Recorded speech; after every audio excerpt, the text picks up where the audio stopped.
2007 թվականին Վեյզմանի գիտության ինստիտուտում Իսրայելում ֆիզիկոսների խումբը իրականացրեց բացարձակապես անհավանական փորձ։ Նրանք տեղադրեցին դիտարկման սարքեր էլեկտրոնների հոսքի ճանապարհին երկու ծակերով էկրանի առջև։ Այն, ինչ նրանք հայտնաբերեցին, կարող էր ամբողջությամբ քանդել մեր պատկերացումները իրականության մասին։ Երբ սարքերը անջատված էին, էլեկտրոնները վարվում էին որպես ալիքներ, ստեղծելով միջամտության նախշ էկրանի վրա։ Բայց հենց միացրեցին դիտարկման սարքերը, ամեն ինչ փոխվեց ակնթարթորեն։ Էլեկտրոնները սկսեցին վարվել որպես մասնիկներ, կարծես դրանք գիտեին, որ իրենց դիտարկում են։ Ինչպես է սա հնարավոր։ Ինչպես կարող է պարզ դիտարկման ակտը փոխել նյութի հիմնական վարքագիծը։ Եվ եթե դա ճշմարիտ է էլեկտրոնների համար, ինչ է դա նշանակում այն ամենի համար, ինչ մեզ շրջապատում է։ Գիտեք, թե ինչ է ամենաստրանք բանը այս ամենում։ Փորձարարները սպասում էին տեսնել, որ էլեկտրոնները անցնում են մեկ ծակից կամ մյուսից։ Այդպես է պետք լիներ, եթե դրանք իսկապես մասնիկներ են։ Սակայն առանց դիտարկման դրանք ստեղծում էին միջամտության նախշ, որը հնարավոր է միայն այն դեպքում, երբ մեկ էլեկտրոնը անցնում է երկու ծակերով միաժամանակ։ Մեկ մասնիկը, երկու ճանապարհ, միաժամանակ։ Սա հակասում է ամեն բանի, ինչ մենք իմանում ենք տրամաբանության մասին։ Սակայն ահա ուր է փորձարարական տվյալները մեզ տանում։ Երբ մենք չենք նայում, էլեկտրոնը գոյություն ունի բոլոր հնարավոր վիճակներում միաժամանակ։ Այն գտնվում է այստեղ եւ այնտեղ։ Այն շարժվում է այս ուղղությամբ եւ այն ուղղությամբ։ Այն անցնում է ձախ ծակով եւ աջ ծակով, նույն ծակով։ Պահին։ Սա կոչվում է քվանտային գերդրության սկզբունք, եւ դա ամենաբարդ հայեցակարգերից մեկն է ամբողջ ֆիզիկայում։ Բայց երբ մենք տեղադրում ենք դիտարկող սարք եւ փորձում ենք տեսնել, թե որ ճանապարհով է անցնում էլեկտրոնը, ամբողջ այդ հրաշքը փլուզվում է ակնթարթորեն։ Ալիքային ֆունկցիան կոլապսում է։ Էլեկտրոնը հանկարծ ընտրում է մեկ վիճակ, մեկ տեղ, մեկ ուղի։ Իսկ ահա ամենանյարդյունավետ մասը, այն մասնիկը, որը գոյություն ուներ բոլոր հնարավորություններում միաժամանակ, դառնում է մեկ կոնկրետ իրողություն։ Պարզապես, որովհետև մենք նայեցինք դրան։ Դուք պատկերացնում եք դա։ Ձեր դիտարկման ակտը ստեղծում է իրականություն, ոչ թե բացահայտում է իսկպես գոյություն ունեցող իրականություն, այլ կոնկրետորեն ստեղծում է դրա։ Սա հնչում է որպես միստիկա կամ փիլիսոփայություն, բայց դա փորձարարորեն հաստատված ֆիզիկա է։ Եվ հիմա պատրաստվեք սովորելու, թե որքան խորն է գնում այս ճրագատուղը։ Նախքան այս փորձը Վեյզմանի ինստիտուտում մարդիկ կարող էին ենթադրել, որ քվանտային տարօրինակությունը վերաբերում է միայն անտեսանելի մասնիկներին, որ մենք չենք կարող դիտարկել դրանք ուղղակիորեն, ուստի գուցե միջամտում ենք պարզապես սարքավորումներով։ Բայց 2007-ի փորձը օգտագործեց այնքան նուրբ դիտարկման մեթոդներ, որ ֆիզիկական միջամտությունը գործնականում զրոյական էր։ Դիտարկող սարքը պարզապես գրանցում էր տեղեկատվություն առանց ֆիզիկապես շփելու էլեկտրոնին, եւ դա բավական էր։ Տեղեկատվության պարզ գրանցումը փոխեց նյութի վարքագիծը։ Երկարատև ավանդույթ առաջարկում է մտածել իրականության մասին որպես ինչ-որ բանի, որը գոյություն ունի ինքնուրույն, անկախ մեզանից։ Սեղանը իրական է, նայենք մենք դրան, թե ոչ։ Լուսինը կառնում է երկնքում, անկախ մեր հայացքից։ Ատոմները կազմում են մեր մարմինները անկախ նրանից, որ մենք գիտակցում ենք դրանց գոյությունը։ Սակայն քվանտային մեխանիկան ասում է, որ դա սխալ է։ Գոնե միկրոմակարդակում, երբ մենք խոսում ենք ատոմներից փոքր մասնիկների մասին, այնտեղ իրականությունը գոյություն ունի ոչ թե որպես հստակ, որոշակի վիճակ, այլ որպես հավանականությունների ծով։ Պատկերացրեք, որ ձեզ ասում են. մինչև ձեր տան դուռը բացելը, ձեր տունը միաժամանակ կարմիր է եւ կապույտ։ Ոչ թե դուք չգիտեք, թե որ գույնն է, այլ այն իսկապես երկու գույներն է միաժամանակ։ Եվ միայն բացելով դուռը, դուք ստիպում եք տունը ընտրել մեկ գույն։ Սա հնչում է անհեթեթ, եւ մեր առօրյա փորձը հաստատում է, որ մեծ օբյեկտները այդպես չեն աշխատում։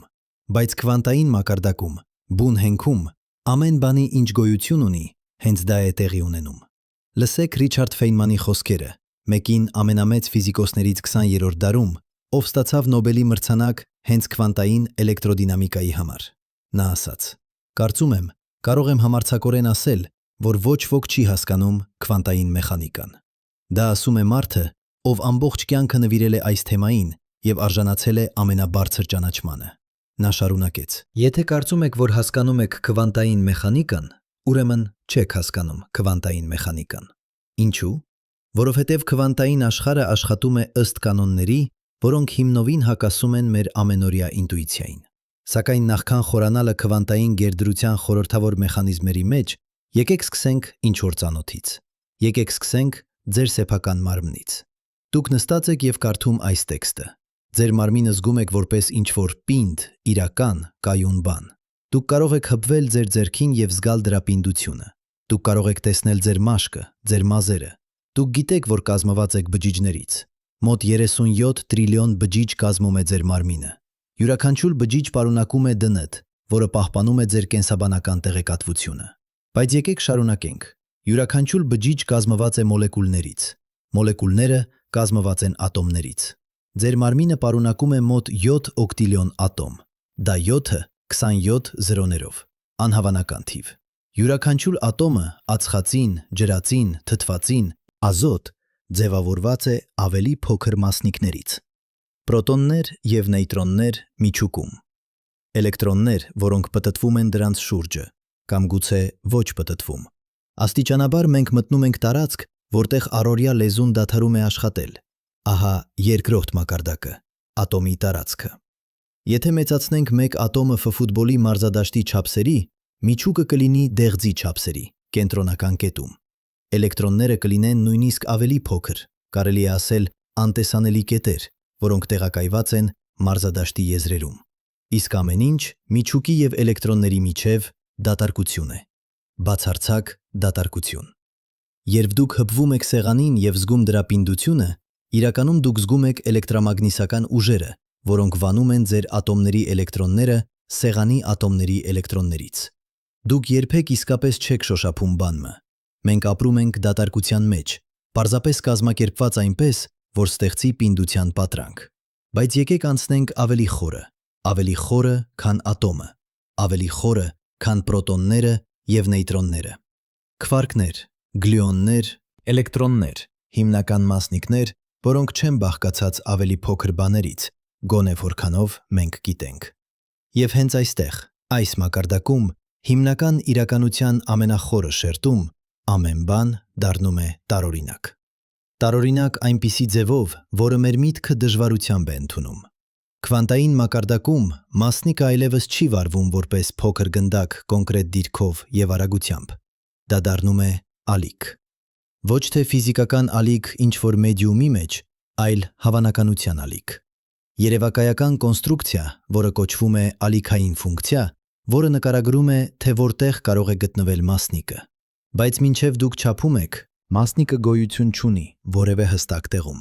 Այն սփռված է տարածության մեջ, հավանականությունների ձևով։ Գտնվելու 10%-անոց հավանականություն այստեղ, 20% այնտեղ, 70% մեկ այլ տեղում։ Եվ միայն երբ դուք դիտարկում եք, ալիքային ֆունկցիան կոլապսում է մեկ կոնկրետ արդյունքի։ Բայց ինչ է նշանակում դիտարկել։ Սա ամենափիլիսոփայական հարցն է ամբողջ գիտության մեջ։ Պետք է լինի գիտակցություն, պետք է լինի մարդ, կամ բավական է սարք։ Տարբեր ֆիզիկոսներ տարբեր պատասխաններ են տալիս։ Կոպենհագենի մեկնաբանությունը, որը մշակվել է մեծ դանիացի ֆիզիկոս Նիլս Բորի կողմից 1920-ական թվականներին, ասում է, որ ալիքային ֆունկցիան կոլապսում է, երբ քվանտային համակարգը փոխազդում է դասական չափման սասարքի հետ։ Սակայն սա բավարարող պատասխան չէ։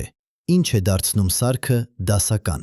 Որտեղ է քվանտային եւ դասական աշխարհի սահմանը։ Ուգեն Վիգները, ևս մեկ Նոբելի դափնեկիր, առաջարկեց, որ գիտակցությունը անհրաժեշտ է ալիքային ֆունկցիայի կոլապսի համար։ Նա ստեղծեց մտածողության փորձ, որը հայտնի է որպես Վիգների ընկերը։ Պատկերացրեք, որ դուք փակ սենյակում եք կատուի հետ, որը գտնվում է քվանտային գերդրության մեջ, կենդանի եւ մեռած միաժամանակ, նման հայտնի Շրյոդինգերի կատուին։ Դուք բացում եք արկղը եւ տեսնում կատուն կենդանի է։ Ձեր դիտարկումը կոլապսել է ալիքային ֆունկցիան, բայց ձեր ընկերը դրսում է սենյակից։ Նրա համար, մինչև նա չբացի դուռը եւ չխոսի ձեզ հետ, ամբողջ համակարգը, ներառյալ ձեզ եւ սկատուն, դեռ գտնվում է գերդրության մեջ։ Որն է լուծումը։ Արդյոք իրականությունը կախված է գիտակցության մակարդակների ցանցից, որտեղ յուրաքանչյուր դիտարկող կոլապսում է իրականությունը իր համար, բայց ոչ ուրիշների համար։ Կամ գուցե կա օբյեկտիվ պահ, երբ կոլապսը տեղի է ունենում։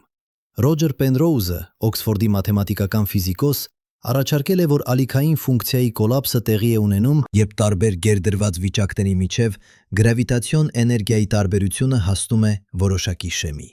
Սա կապված է տարածաժամանակի կառուցվածքի հետ եւ ոչինչ չունի կապ գիտակցության հետ։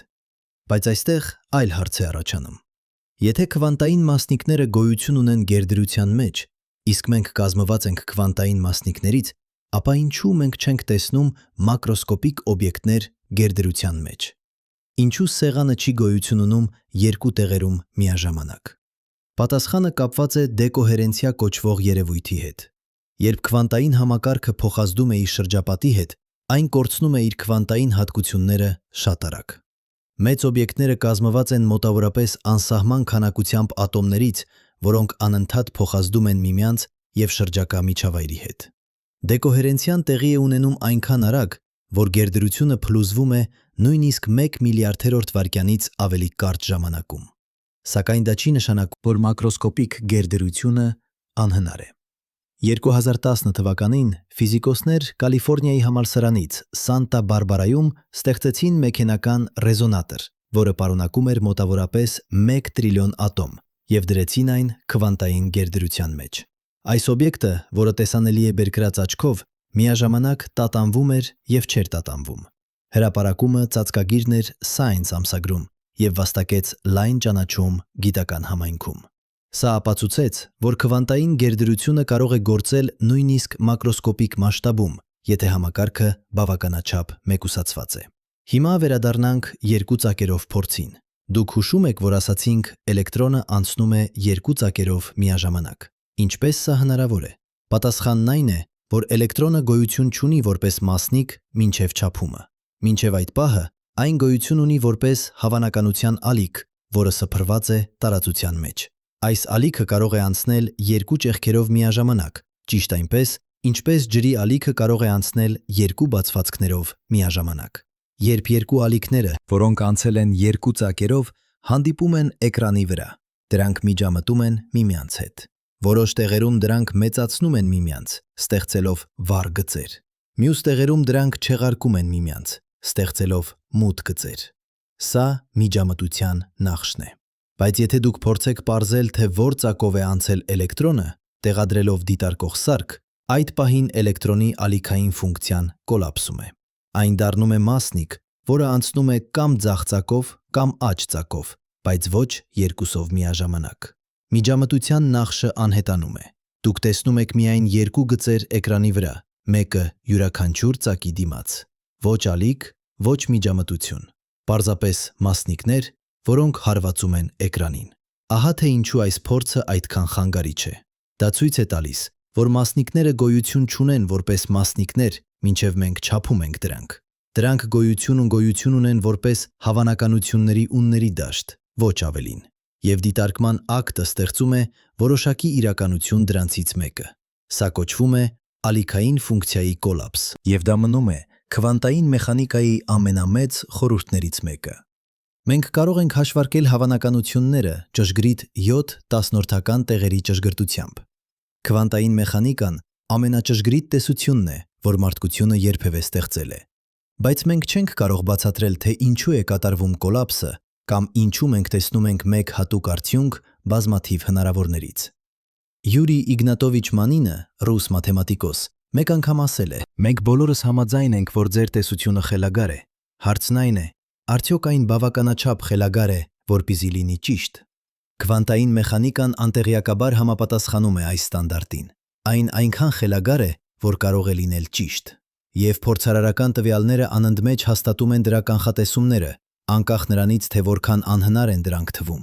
Գիտեք ինչ է ամենատհաճը այս ամենում։ Մենք չենք կարող ասել, որ մասնիկը իրականում մասնիկ է, բայց մենք պարզապես չենք գիտենք դրա դիրքը մինչև չափումը։ Դա կոչվեր թաքնված փոփոխականների տեսություն, եւ Ալբերտ Այնշտայնը հավատում էր դրան։ Նա միշտ կարծում էր, որ քվանտային մեխանիկան անկատար է եւ որ պետք է լինեն թաքնված փոփոխականներ, որոնք որոշում են մասնիկի դիրքը նույնիսկ մինչև չափումը։ Պարզապես մենք դեռ չենք հայտնաբերել դրանք։ Նա ասաց իր հայտնի արտահայտությունը. Աստված չի խաղում շառաչափեր տիեզերքի հետ։ Նա չէր կարող ընդունել, որ իրականությունը հիմնովին անորոշ է։ Բայց 1964 թվականին Ջոն Բելը, իռլանդացի ֆիզիկոս, մշակեց մաթեմատիկական ապացույց, որը ցույց էր տալիս, եթե թաքնված փոփոխականներ գոյություն ունեն, ապա պետք է լինեն որոշակի հարաբերություններ փորձարարական արդյունքների միջև։ Այս հարաբերությունները կոչվում են Բելլի անհավասարություններ։ Եվ գտեք ինչ, քվանտային մեխանիկան խախտում է Բելլի անհավասարությունները, այսինքն թաքնված փոփոխականները հնարավոր չեն, եթե մենք պահպանում ենք լոկալության սկզբունքը, գաղափարը, որ ֆիզիկական ազդեցությունները չեն կարող տարածվել ավելի արագ, քան լույսի արագությունը։ Փորձարարները հետո իրականացրին Բելլի թեստեր։ Ալեն Ասպեը Ֆրանսիայում, Ջոն Քլաուզերը և Անտոն Զայլինգերը Ավստրիայում բոլորը ստացին նույն արդյունքը։ Բելլի անհավասարությունները խախտվեցին, քվանտային մեխանիկան հաղթեց։ Թաքնված փոփոխականները չկան, իրականությունը իսկապես անորոշ է։ Մասնիկը չունի հստակ դիրք մինչև չափումը, դա գոյություն ունի որպես հավանականություն, ոչ ավելին։ Այս 3 ֆիզիկոսները ստացան Նոբելի մրցանակ ֆիզիկայի բնագավառում 2022 թվականին հենց այս հիմնարար հետազոտությունների համար։ Բայց դա ավելի վատ է։ Քվանտային շղարշը, որի մասին մենք կխոսենք մի փոքր ավելի ուշ, ցույց է տալիս, որ երբ երկու մասնիկներ շղարշված են, դրանք կազմում են միասնական համակարգ։ Մեկի չափումը ակնթարթորեն որոշում է մյուսի վիճակը, անկախ նրանից, թե որքան հեռու են դրանք միմյանցից։ Սա կոչվում է ոչ լոկալություն, և Այնշտայնը անվանեց այն սարսափելի հեռահար գործողություն։ Նա չհավատում էր դրան, բայց դա ճիշտ է։ Տիեզերքը ոչ լոկալ է։ Տեղեկատվությունը կարող է թվալ, թե փոխանցվում է ակնթարթորեն հսկայական հեռավորությունների վրա։ Չնայած չի կարող փոխանցվել օգտակար տեղեկատվություն այսպիսով, սա չի խախտում հարաբերականության տեսությունը, բայց դա ցույց է տալիս, որ մասնիկները միացված են այնպիսի ձևերով, որոնք մենք դեռ չենք հասկանում։ Հիմա պատկերացրեք հետևանքները։ Եթե հիմնական իրականությունը անորոշ է մինչև դիտարկումը, ապա ինչ է դա նշանակում ամեն բանի համար, որը կազմված է այդ հիմնական մասնիկներից։ Ինչ է դա նշանակում ձեր մարմնի համար, որը կազմված է 7 օկտիլիոն ատոմներից։ Ինչ է դա նշանակում ձեր ուղեղի համար, որը պարունակում է 86 միլիարդ նեյրոն, որոնցից յուրաքանչյուրը բաղկացած է ատոմներից։ Ինչ է դա նշանակում ձեր գիտակցության համար։ Դրա պատասխանը շատ անհստակ է։ Որոշ գիտնականներ կարծում են, որ քվանտային մեխանիկան կարևոր է միայն միկրոսկոպիկ մասշտաբներում, և որ մակրոսկոպիկ օբյեկտները, ներառյալ մարդկային ուղեղը, գործում են դասականորեն։ Դեկոհերենցիան այնքան արագ է, որ քվանտային էֆեկտները չեն կարող ազդել մեր գիտակցության վրա։ Սա ստանդարտ տեսակետն է մեծ մասի գիտնականների համար։ Բայց ուրիշներ համաձայն չեն։ Ռոջեր Պենրոուզը և անեսթեզիոլոգ Ստյուարտ Համերոֆը մշակել են տեսություն, որը կոչվում է առարկատիրական օբյեկտիվ կրճատում կամ Orchestrated Objective Reduction, OR։ Նրանք առաջարկում են, որ գիտակցությունը առաջանում է քվանտային հաշվարկներից նեյրոնների ներսում գտնվող միկրոտուբուլներում։ Միկրոտուբուլները փոքր կառույցներ են, որոնք տրամադրում են բջիջների կառուցվածքային աջակցությունը, բայց Պենրոուզը և Համերոֆը հավատում են, որ դրանք նաև քվանտային համակարգեր են, որտեղ գերդրությունը կարող է շարունակվել բավականաչափ երկար, ազդելու գիտակցության վրա։ Այս տեսությունը շատ վիճելի է։ Մեծ մասը նեյրոգիտնականների և ֆիզիկոսների կասկածում են դրանում, քանի որ ուղեղը տաք, խոնավ միջավայր է, որը կարենա արագ դեկոհերենցիա առաջացնել։ Բայց վերջին հետազոտություններ ցույց են տվել, որ որոշ կենսաբանական համակարգերում, ինչպիսիք են ֆոտոսինթեզի ժամանակ էներգիայի փոխանցումը, քվանտային կոհերենցիան կարող է շարունակվել նույնիսկ սենյակային ջերմաստիճանում։ Գուցե կենդանի համակարգերն ունեն մեխանիզմներ, որոնք պաշտպանում են քվանտային վիճակներ դեկոհերենցիայից։ Գուցե կյանքը ինքնին զարգացել է քվանտային էֆեկտներից օգտվելու համար։ Բայց դրանից անկախ, արդյոք քվանտային մեխանիկան ուղղակիորեն ազդում է գիտակցության վրա, թե ոչ, հիմնական փաստը մնում է։ Նյութը, ինչպես մենք մտածում էինք, որ գոյություն ունի, իրականում գոյություն չունի։ Այն, ինչ մենք անվանում ենք նյութ, ձեր մարմինը, սեղանը, աստղերը երկնքում, կազմված է քվանտային դաշտերից, որոնք գոյություն ունեն որպես հավանականություններ մինչև դիտարկումը։ Իրականությունը փափուկ է։ Ես գիտեմ, թե ինչ եք մտածում հիմա։ Սա հնչում է որպես էզոթերիկա, սա հնչում է որպես New Age անհեթեթություններ։ Ֆիզիկոսները օգտագործում են քվանտային մեխանիկան, որպեսզի արդարացնեն բոլոր տեսակի հեքիաթները։ Եվ դուք լիովին իրավացի եք լինել զգույշ։ Իսկապես, քվանտային մեխանիկան սաստիկ աղավաղված է և գործածվում է սխալ նպատակների համար։ Մարդիկ խոսում են քվանտային բուժման մասին, քվանտային գիտակցության մասին, քվանտային դրսևորման մասին, երբ իսկապես նրանք չունեն պատկերացում, թե ինչի մասին են խոսում։ Բայց չենք կարող նաև ընդունել, որ ինչ-որ բան իսկապես խորը և տարօրինակ կա քվանտային մեխանիկայում, որը մեր դասական ինտուիցիան պարզապես չի կարող մարսել։ Որ հարաբերությունը գիտակցության և նյութի միջև, մինչև մենք կարող ենք կոնկրետորեն հասկանալ, թերևս ավելի խորն է, քան մենք մտածում էինք։ Որ նույնիսկ եթե մենք չգիտենք ճշգրիտ մեխանիզմը, փորձարարական տվյալները մեզ ասում են ինչ-որ բան անհավանական։ Դիտարկումը փոխում է իրականությունը։ Ոչ թե բացահայտում է արդեն գոյություն ունեցող իրականությունը, այլ փաստորեն ստեղծում է այն բազմաթիվ հավանական իրականությունների ծովից։ Սա պատահական չէ։ Սա չէ պատճառով, որ մեր սարքերը չափազանց կոպիտ են։ Սա հիմնարար հատկություն է տիեզերքի, որտեղ մենք ապրում ենք։ Եվ հիմա հարց. եթե դա ճիշտ է էլեկտրոնների և ֆոտոնների համար, կարող է դա լինել ճիշտ ավելի մեծ մասշտաբներում։ Կարող է լինել, որ ամբողջ տիեզերքը գոյություն ունի գերդրության մեջ, և մեր դիտարկումը կոլապսում է դրա մեկ հատուկ մասնագիտացված իրականության մեջ, կարող է լինել, որ կան անհամար զուգահեռ իրականություններ, որտեղ յուրաքանչյուր հնարավոր ելք տեղի է ունենում։ Սա հայտնի է որպես շատ աշխարհների մեկնաբանություն, որը առաջարկվել է Հյու Էվերեթի կողմից 1957 թվականին։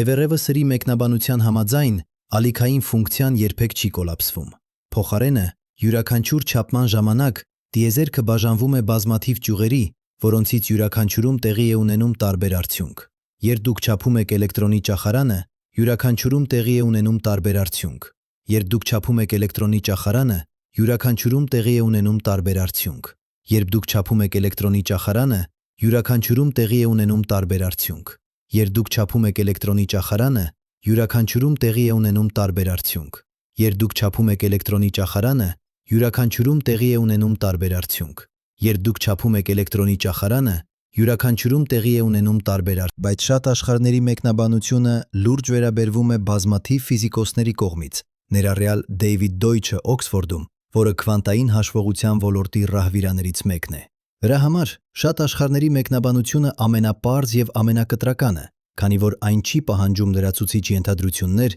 ինչպիսիք են ալիքային ֆունկցիայի կոլապսը կամ դիտարկողի հատուկ դերը։ Դա պարզապես ընդունում է քվանտային մեխանիկայի հավասարումները անձեռնմխելի։ Սակայն եթե դա ճիշտ է, հետևանքները մտքին անհավանական են։ Ամեն անգամ, երբ կատարվում է քվանտային չափում, յուրաքանչյուր ատոմում ձեր մարմնում, յուրաքանչյուր վայրկյանում տիեզերքը բաժանվում է անհամար ճյուղերի։ Կան տարբերակներ ձեզանից, որոնք կատարում են տարբեր ընտրություններ, որոնք ապրում են տարբեր կյանքեր։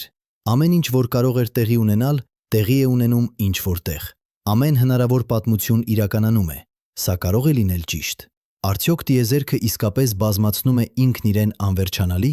կամ ալիքային ֆունկցիան կոլապսվում է որոշակի կերպով և կա միայն մեկ իրականություն։ Մենք դեռ չգիտենք պատասխանը, բայց փաստն այն է, որ մենք պարտադրված ենք հարցնել այս հարցերը։ Քվանտային մեխանիկան մեզ բերում է այնտեղ։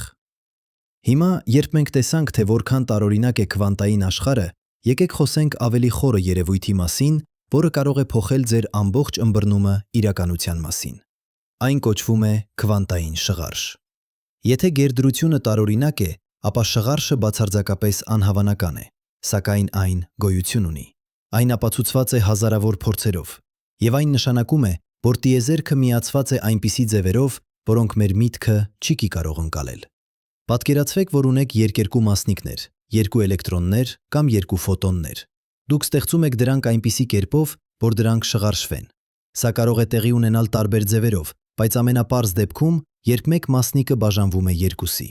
Օրինակ, երբ մեկ ֆոտոնը անցնում է հատուկ բյուրեղի միջով և բաժանվում է երկու ֆոտոնների։ Այս երկու նոր ֆոտոնները շղարշված են։ Դրանք կազմում են միասնական համակարգ։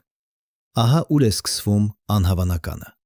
Երբ դուք չափում եք մեկ շղարշված մասնիկի հատկությունը, օրինակ դրա ճախարանը, դուք ակնթարթորեն որոշում եք մյուս մասնիկի ճախարանը, անկախ նրանից, թե որքան հեռու են դրանք միմյանցից։ Դրանք կարող են լինել 1 մետր հեռավորության վրա, 1 կիլոմետր, 1 միլիոն կիլոմետր։ Տարբերությունը չկա։ Կապը ակնթարթային է։ Սա ուղղակիորեն հակասում է հարաբերականության հատուկ տեսությանը, որը ասում է, որ ոչինչ չի կարող շարժվել ավելի արագ, քան լույսի արագությունը։ Տեղեկատվությունը չի կարող փոխանցվել ավելի արագ, քան լույսը, բայց քվանտային շղարշը թվում է խախտում այս սահմանափակումը։ Երբ դուք չափում եք մեկ մասնիկը, մյուսը իմանում է դրա մասին ակնթարթորեն, նույնիսկ եթե այն գտնվում է տիեզերքի հակառակ ծայրում։ Այնշտայնը ատում էր այս գաղափարը։ Նա անվանեց այն «Սպուխհաֆթե Ֆերմբերկունգ» սարսափելի հեռահար գործողություն գերմաներենով։ Նա կարծում էր, որ քվանտային մեխանիկան պետք է սխալ լինի, որովհետև այն ենթադրում է, որ մասնիկները կարող են հաղորդակցվել ակնթարթորեն հսկայական հեռավորությունների վրա։ Նա, Բորիս Պոդոլսկին և Նաթան Ռոզենը հրապարակեցին հոդված 1935 թվականին, որը հայտնի դարձավ որպես «Էպերո պարադոքս» Այնշտայնի, Պոդոլսկու և Ռոզենի անուններից։ Այս հոդվածում նրանք փորձեցին ապացուցել, որ քվանտային մեխանիկան անկատար տեսություն է։ Նրանց փաստարկն այսպիսին էր. եթե չափելով մեկ մասնիկը դուք կարող եք ակնթարթորեն իմանալ մյուսի վիճակը, ապա երկու հնարավորություններ կան։ Կամ տեղեկատվությունը ճանապարհորդում է ավելի արագ, քան լույսը, խախտելով հարաբերականությունը, կամ մասնիկները արդեն ունեին որոշակի հատկություններ նախքան չափումը և քվանտային մեխանիկան պարզապես անկատար է։ Այնշտայնը նախընտրեց երկրորդ տարբերակը։ Նա հավատում էր թաքնված փոփոխականներին, բայց ինչպես արդեն խոսեցինք, Ջոն Բելը լուծեց այս վեճը 1964 թվականին։ Նրա անհավասարությունները ցույց տվեցին, թե ինչպես տարբերել քվանտային մեխանիկայի կանխատեսումները թաքնված փոփոխականների տեսություններից։ Եվ փորձարարները ստուգեցին։ Ալեն Ասպեն 1981 թվականից սկսած իրականացրեց մի շարք փորձեր Օրսեում, Ֆրանսիայում։ Նա օգտագործեց շղարշված ֆոտոններ և չափեց դրանց պոլярիզացիան տարբեր անկյուններից։ Արդյունքները հստակ էին։ Բելի անհավասարությունները խախտվեցին։ Քվանտային մեխանիկան հաղթեց։ Այնշտայնը սխալվեց։ Թաքնված փոփոխականները հնարավոր չեն, եթե մենք պահպանում ենք լոկալությունը։ Մասնիկները իսկապես շղարշված են այնպիսի ձևերով, որոնք մեր դասական ինտուիցիան չի կարող ընդունել։ Տիեզերքը ոչ լոկալ է։ Տեղեկատվությունը կարող է կորելացնել ակնթարթորեն հսկայական հեռավորությունների վրա։ Սակայն սա չի նշանակում, որ մենք կարող ենք օգտագործել քվանտային շղարշը տեղեկատվություն փոխանցելու համար ավելի արագ, քան լույսը։ Եթե ես չափում եմ իմ շղարշված մասնիկը և տեսնում ճախարան վերև, ես գիտեմ, որ երբ դուք չափեք ձեր մասնիկը, այն կլինի ճախարան ներքև։ Բայց ես չեմ կարող կառավարել, թե ինչ արդյունք կստանամ իմ չափման ժամանակ։ Քվանտային մեխանիկան ասում է, որ արդյունքը պատահական է։ Ես կարող եմ հաշվարկել հավանականությունները, բայց չեմ կարող ստիպել մասնիկին ունենալ հատուկ արդյունք։ Այսպիսով, երբ դուք չափում եք ձեր մասնիկը և տեսնում ճախարան ներքև, դուք չեք կարող իմանալ, թե արդյոք դա տեղի է ունեցել, որովհետև ես չափեցի իմը, թե պարզապես պատահական։ Չկա միջոց տեղեկատվություն կոդավորելու այս կորելացիաներում։ Հարաբերականության տեսությունը տակավին անվնաս է, բայց տիեզերքի հիմքերը շարունակում են լինել խորը տարօրինակ։ Անտոն Զայլինգերը Վիեննայի համալսարանում կատարեց նույնիսկ ավելի խորացված փորձեր։ Նա օգտագործեց շղարշված ֆոտոններ հեռավորությունների վրա, որոնք ընդլայնվում են կիլոմետրերով։ Մի փորձում նա փոխանցեց շղարշված ֆոտոններ Դանուբի նահանգի ներքև Վիեննայում 160 մետր հեռավորության վրա։ Մեկ այլ փորձում նա ուղարկեց շղարշված ֆոտոններ Կանարյան կղզիներից մեկից մյուսը 143 կիլոմետր հեռավորության վրա։ Յուրաքանչյուր դեպքում շղարշը շարունակվեց, կորելացիաները մնացին կատարյալ։ Ինչ է դա նշանակում։ Դա նշանակում է, որ երկու մասնիկները, որոնք մեկ անգամ շղարշված են, մնում են միասնական համակարգ, անկախ նրանից, թե որքան հեռու են դրանք իրարից տարածվում։ Դրանք չեն դառնում երկու անկախ մասնիկներ։ Դրանք մնում են մեկ քվանտային օբյեկտ, որը տարածված է տարածության մեջ։ Իրականում հնարավոր է, որ յուրաքանչյուր մասնիկ տիեզերքում որոշակի աստիճանով շղարշված է մյուս բոլոր մասնիկների հետ։ Ամբողջ տիեզերքը կարող է լինել մեկ գիգանտական, փոխկապակցված քվանտային համակարգ։ Բայց հիմա պատկերացրեք հետևանքները ձեր սեփական կյանքի համար։ Յուրաքանչյուր ատոմ ձեր մարմնում մեկ անգամ եղել է մաս ինչ-որ մեկ այլ բանի։ Ածխածինի ատոմը ձեր դնթեում կարող էր մեկ անգամ լինել մաս ծառի, դինոզավրի, աստղի։ Երբ այդ ատոմները փոխազդեցին այլ ատոմների հետ տարբեր համատեքստերում, դրանք դարձան շղարշված։ Եվ եթե շղարշը երբեք ամբողջությամբ չի անհետանում, միայն թուլանում է ժամանակի ընթացքում, ապա ասես դուք միացված եք ամեն ինչին որ երբևէ եղել է։ Սա կարող է հնչել որպես պանթեիստական միստիկա, բայց դա անմիջական հետևանք է քվանտային մեխանիկայի մաթեմատիկայից։ Ֆիզիկոսները չեն խոսում այս մասին, որովհետև դա ծայրահեղ իմպլիկացիա է, եւ նրանք չգիտեն, թե ինչ անել դրանով։ Բայց մաթեմատիկան ակնհայտ է։ Քվանտային շղարշը ցույց է տալիս, որ իրականությունը ոչ թե կազմված է առանձին, անկախ օբյեկտներից, այլ փոխկապակցված դաշտերի ցանցից, որտեղ ամեն ինչ ազդում է ամեն ինչի վրա։ Այժմ եկեք անցնենք դեպի ինչ-որ մի բան, որը դեռ ավելի խանգարիչ է, քան շղարշը։ Դա կոչվում է քվանտային Զենոնի էֆեկտ կամ դիտարկված ջրամբարի կրակոց էֆեկտ։ Պատկերացրեք, որ ունեք ռադիոակտիվ ատոմ, որը կարող է քայքայվել։ Ըստ քվանտային մեխանիկայի, ատոմը գտնվում է գերդրության մեջ, քայքայված եւ ոչ քայքայված միաժամանակ, մինչև դուք չափեք այն։ Բայց ահա տարօրինակ մասը։ Եթե դուք շարունակաբար դիտարկում եք ատոմը, ստուգելով թե արդյոք այն քայքայվել է, այն երբեք չի քայքայվի։ Դա հնչում է անհավանական, բայց դա փորձարարորեն ապացուցված է։ Երբ դուք շարունակաբար չափում եք քվանտային համակարգը, դուք սառեցնում եք այն իր սկզբնական վիճակում։ Ատոմը չի կարող անցնել այլ վիճակի, քանի որ յուրաքանչյուր չափում վերադարձնում է այն իր ելակետային վիճակին։ Սա անվանվում է քվանտային Զենոնի էֆեկտ, Զենոնի պարադոքսի պատվին, որտեղ հին հունական փիլիսոփան պնդում էր, որ սլաքը երբեք չի կարող հասնել իր թիրախին, քանի որ այն պետք է անցնի անվերջ կիսամեջքային կետերի անհամար քանակով։ Ուայթ, Իթանո եւ Դավիդ Վայնլանդը National Institute of Standards and Technology-ում ապացուցեցին քվանտային Զենոնի էֆեկտը 1997 թվականին, օգտագործելով իոններ հատուկ թակարդներում։ Նրանք ցույց տվեցին, որ շարունակական դիտարկումը կանխում է իոնների անցումը մեկ էներգիայի մակարդակից մյուսը։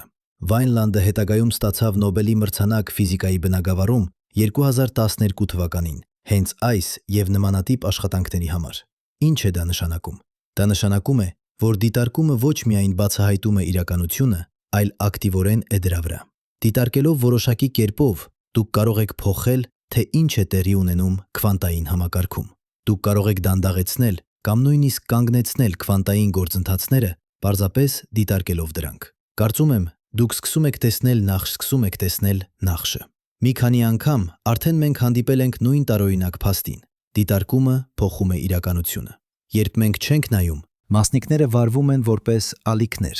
գերդրության մեջ։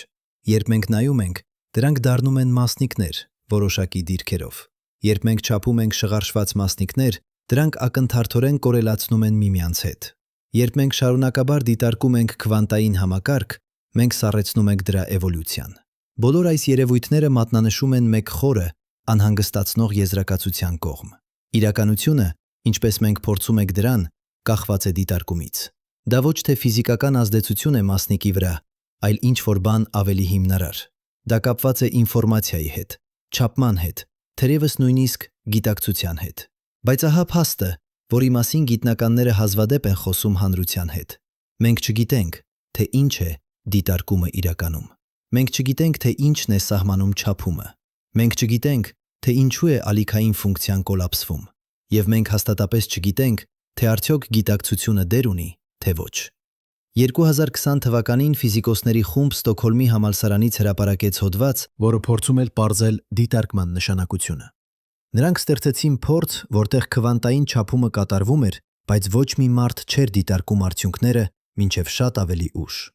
Հարցը հետևյալն էր. արդյոք ալիքային ֆունկցիան կոլապսվում է, երբ չափումն արվում է, թե երբ մարդը նայում է արդյունքներին։ Արդյունքները ցույց տվեցին, որ կոլապսը տեղի էր ունենում չափման ժամանակ, ոչ թե երբ մարդը նայում էր։ Սա առաջարկում է, որ դասական չափման սարքը բավական է եւ գիտակցությունը անհրաժեշտ չէ։ Բայց հարցն ամբողջությամբ չի լուծվել։ Ինչ է դասական սարքը դարձնում հատուկ։ Որտեղ է խծանվում։ Քվանտային համակարգը փոխազդում է դասական սարքի հետ, ինչպես որոշվում է, թե երբ համակարգը բավականաչափ մեծ է կամ բարդ է դառնալու դասական։ Այս հարցերը շարունակում են մնալ վիճելի։ Մաքս Թեգմարքը մաթեմատիկական ինստիտուտից, ֆիզիկոս, որը հայտնի է իր աշխատանքով կոսմոլոգիայում եւ քվանտային մեխանիկայում, առաջարկեց թերևս ամենահանդուգն պատասխանը այս դժվարությանը։ Նա ասում է, որ մաթեմատիկական կառուցվածքները ֆիզիկական իրականության կողմից միակ բաներն են, որոնք գոյություն ունեն։ Մեր տիեզերքը պարզապես մեկ մաթեմատիկական կառուցվածք է, Անհամար հնարավորներից։ Դիտարկումը եւ ալիքային ֆունկցիայի կոլապսը պարզապես մաս են քվանտային մեխանիկայի մաթեմատիկական կառուցվածքի։ Սա անվանվում է մաթեմատիկական տիեզերքի հիպոթեզ։ Եթե դա ճիշտ է, ապա իրականությունը հիմնովին մաթեմատիկական է։ Ֆիզիկան չէ, որ նկարագրում է մաթեմատիկան։ Մաթեմատիկան է ինքը ֆիզիկան։ Ամեն ինչ գոյություն ունի՝ մասնիկներ, դաշտեր, տարածություն, ժամանակ, նույնիսկ գիտակցությունը։ Պարզապես կառուցվածքներ են մաթեմատիկական օբյեկտի մեջ։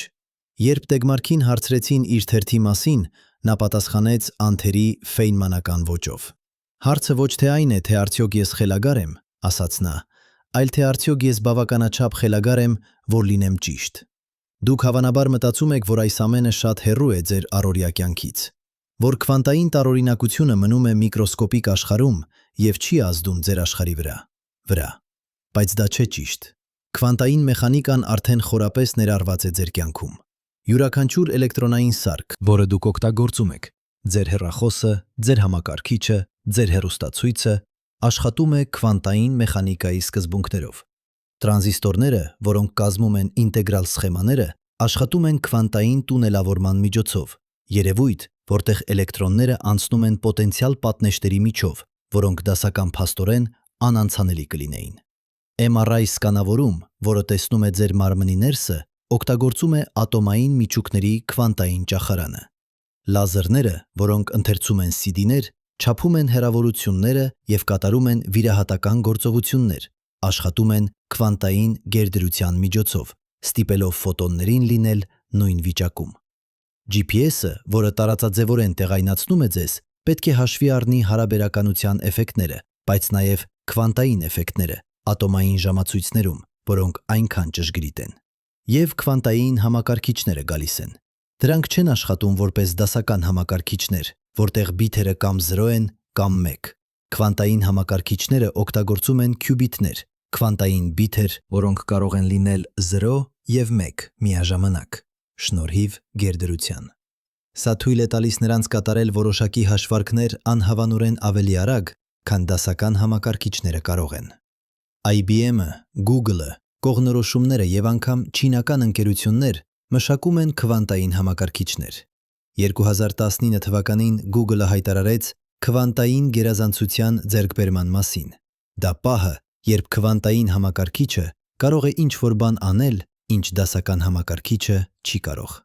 Նրանց համակարգիչը լուծեց խնդիր 3 րոպեում եւ 30 վայրկյանում, որը լավագույն դասական սուպերկոմպյուտերը կլուծեր մոտավորապես 10,000 տարում։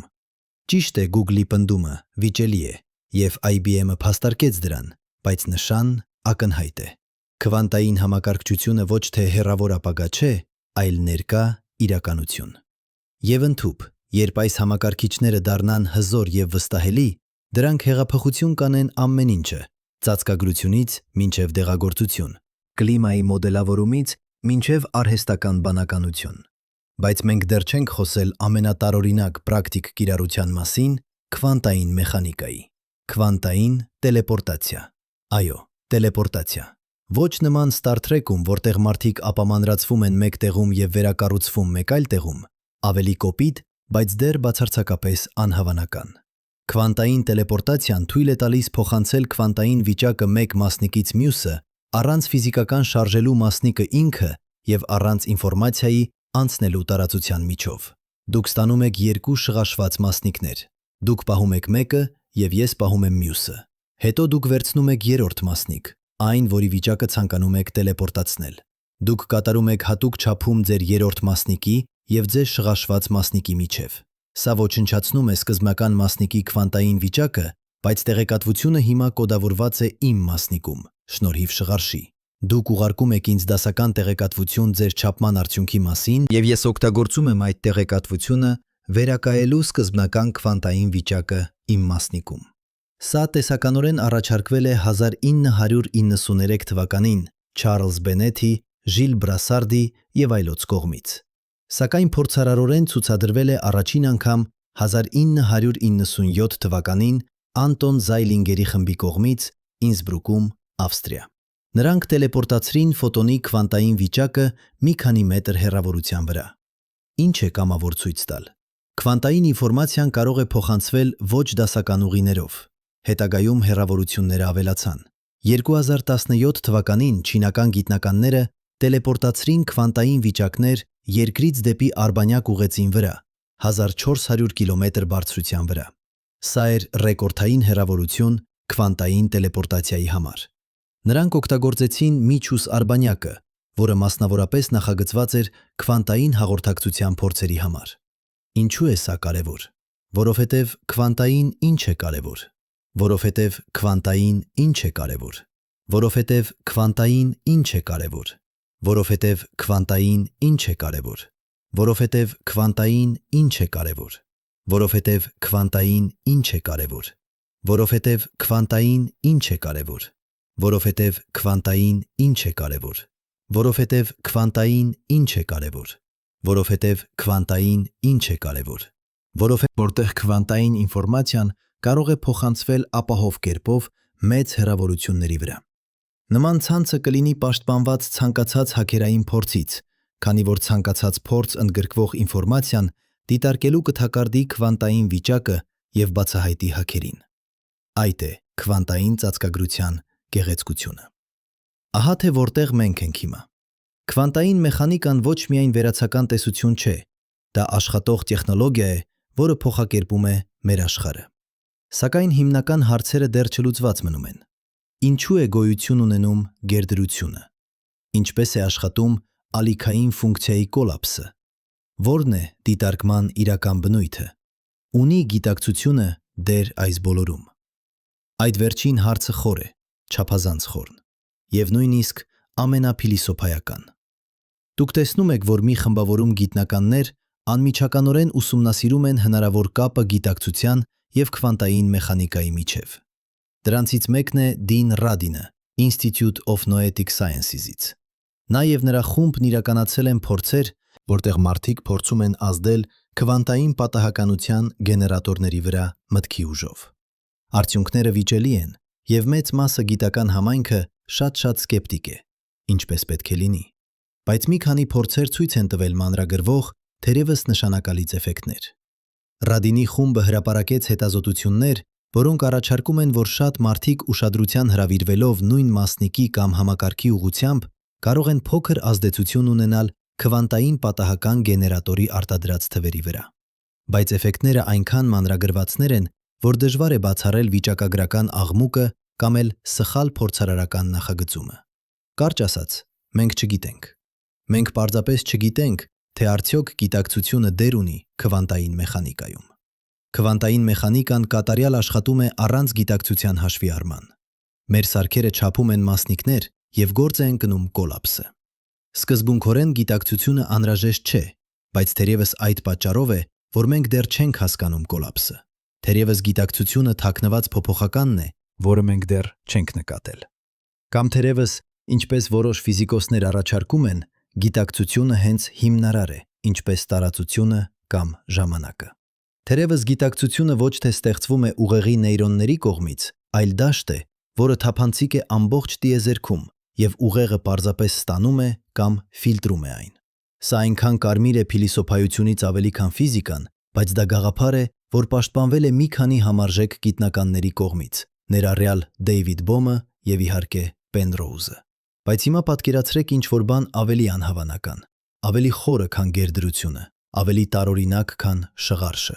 Պատկերացրեք, որ նյութը, այդ պինդ, ֆիզիկական բանը, որը կազմում է ձեր մարմինը և ամեն ինչ ձեզ շրջապատող, իրականում գոյություն չունի այնպես, ինչպես դուք մտածում եք։ Պատկերացրեք, որ նյութը փոփոխություն է,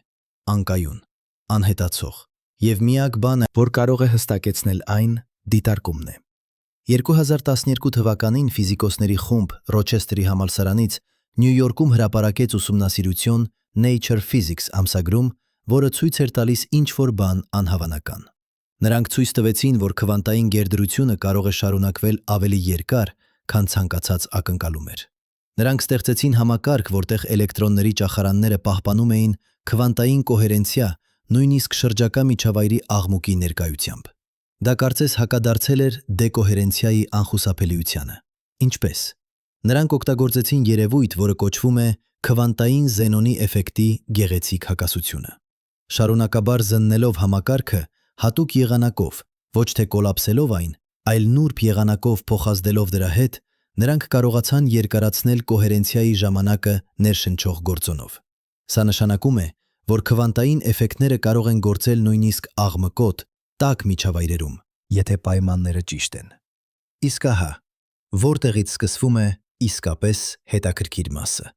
Կենդանի բջիջները տաք, խոնավ, բարդ միջավայրեր են։ Դասական ֆիզիկոսները կասեին, որ քվանտային կոհերենցիան անհնար է այնտեղ։ Դեկոհերենցիան կտեղի ունենա ֆեմտովայրկյանների ընթացքում, 1 քվաչառորդ վայրկյանի միլիոն ներորդականի մասը։ Բայց 2007 թվականին Գրեգ Էնգելը և Գրեհեմ Ֆլեմինգը Բերկլիում, Կալիֆոռնիայի համալսարանից հայտնաբերեցին ինչ-որ բան, ուսումնասիրելով ֆոտոսինթեզը կանաչ ծծմբային բակտերիաներում։ Նրանք հայտնաբերեցին, որ երբ բակտերիան կլանում է լույսի ֆոտոն, էներգիան փոխանցվում է ռեակցիոն կենտրոնին, քվանտային կոհերենցիայի միջոցով։ Էներգիան գոյություն ունի միաժամանակ բազմաթիվ ուղիներով և փորձարկում է դրանցից յուրաքանչյուրը միաժամանակ, գտնելու ամենաարդյունավետ ճանապարհը։ Սա սարսափելի արդյունավետ է։ Ֆոտոսինթեզը վերածում է լույսի ոչ մեծ քանությունը քիմիական էներգիայի գրեթե 95%-ի արդյունավետությամբ։ Դասական ֆիզիկան չի կարող բացատրել այդ արդյունավետությունը, բայց քվանտային մեխանիկան կարող է։ Հետագայում ուսումնասիրություններ ցույց տվեցին նմանատիպ քվանտային էֆեկտներ այլ կենսաբանական համակարգերում։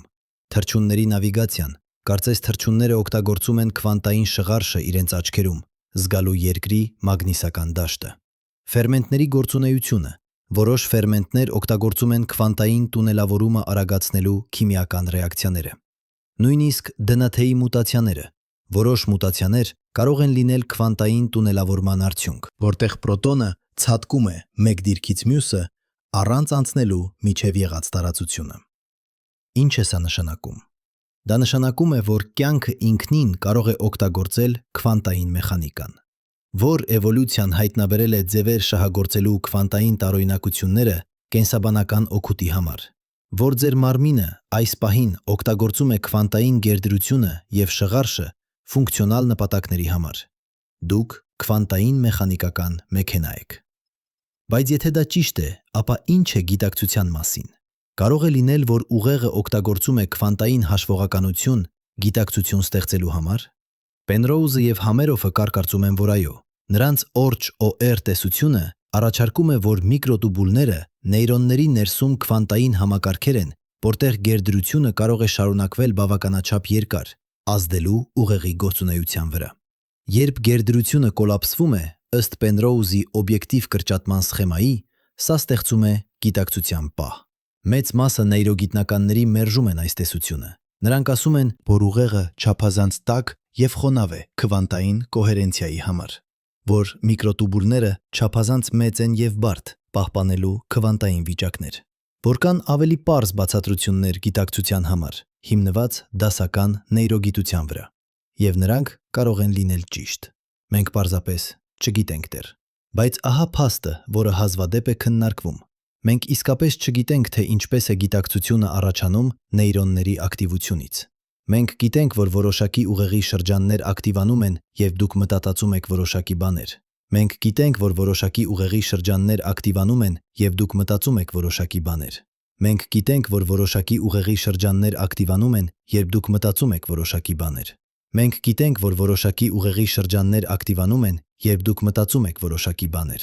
Մենք գիտենք, որ որոշակի ուղեղի շրջաններ ակտիվանում են, երբ դուք մտածում եք որոշակի բաներ։ Մենք գիտենք, որ որոշակի ուղեղի շրջաններ ակտիվանում են, երբ դուք մտածում եք որոշակի բաներ։ Մենք գիտենք, որ որոշակի ուղեղի շրջաններ ակտիվանում են, երբ դուք մտածում եք որոշակի բաներ։ Մենք գիտենք, որ որոշակի ուղեղի շրջաններ ակտիվանում են, երբ դուք մտածում եք որոշակի բաներ։ Մենք գիտենք, որ որոշակի ուղեղի շրջաններ ակտիվանում են, երբ դուք մտածում եք որոշակի բաներ։ Մենք գիտենք, թե ինչու ինչ-որ բան նման է լինել գիտակից օրգանիզմի։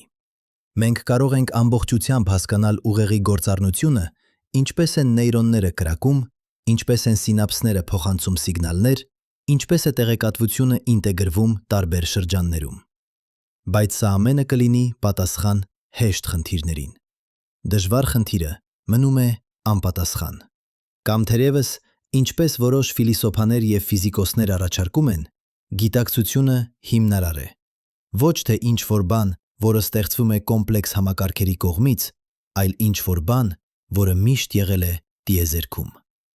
Պամպսիխիզմը, տեսությունը, որ ամեն ինչն ունի գիտակցության որոշ աստիճան, հին գաղափար է, որը ծագում է նախասոկրատական ֆիլիսոփաներից։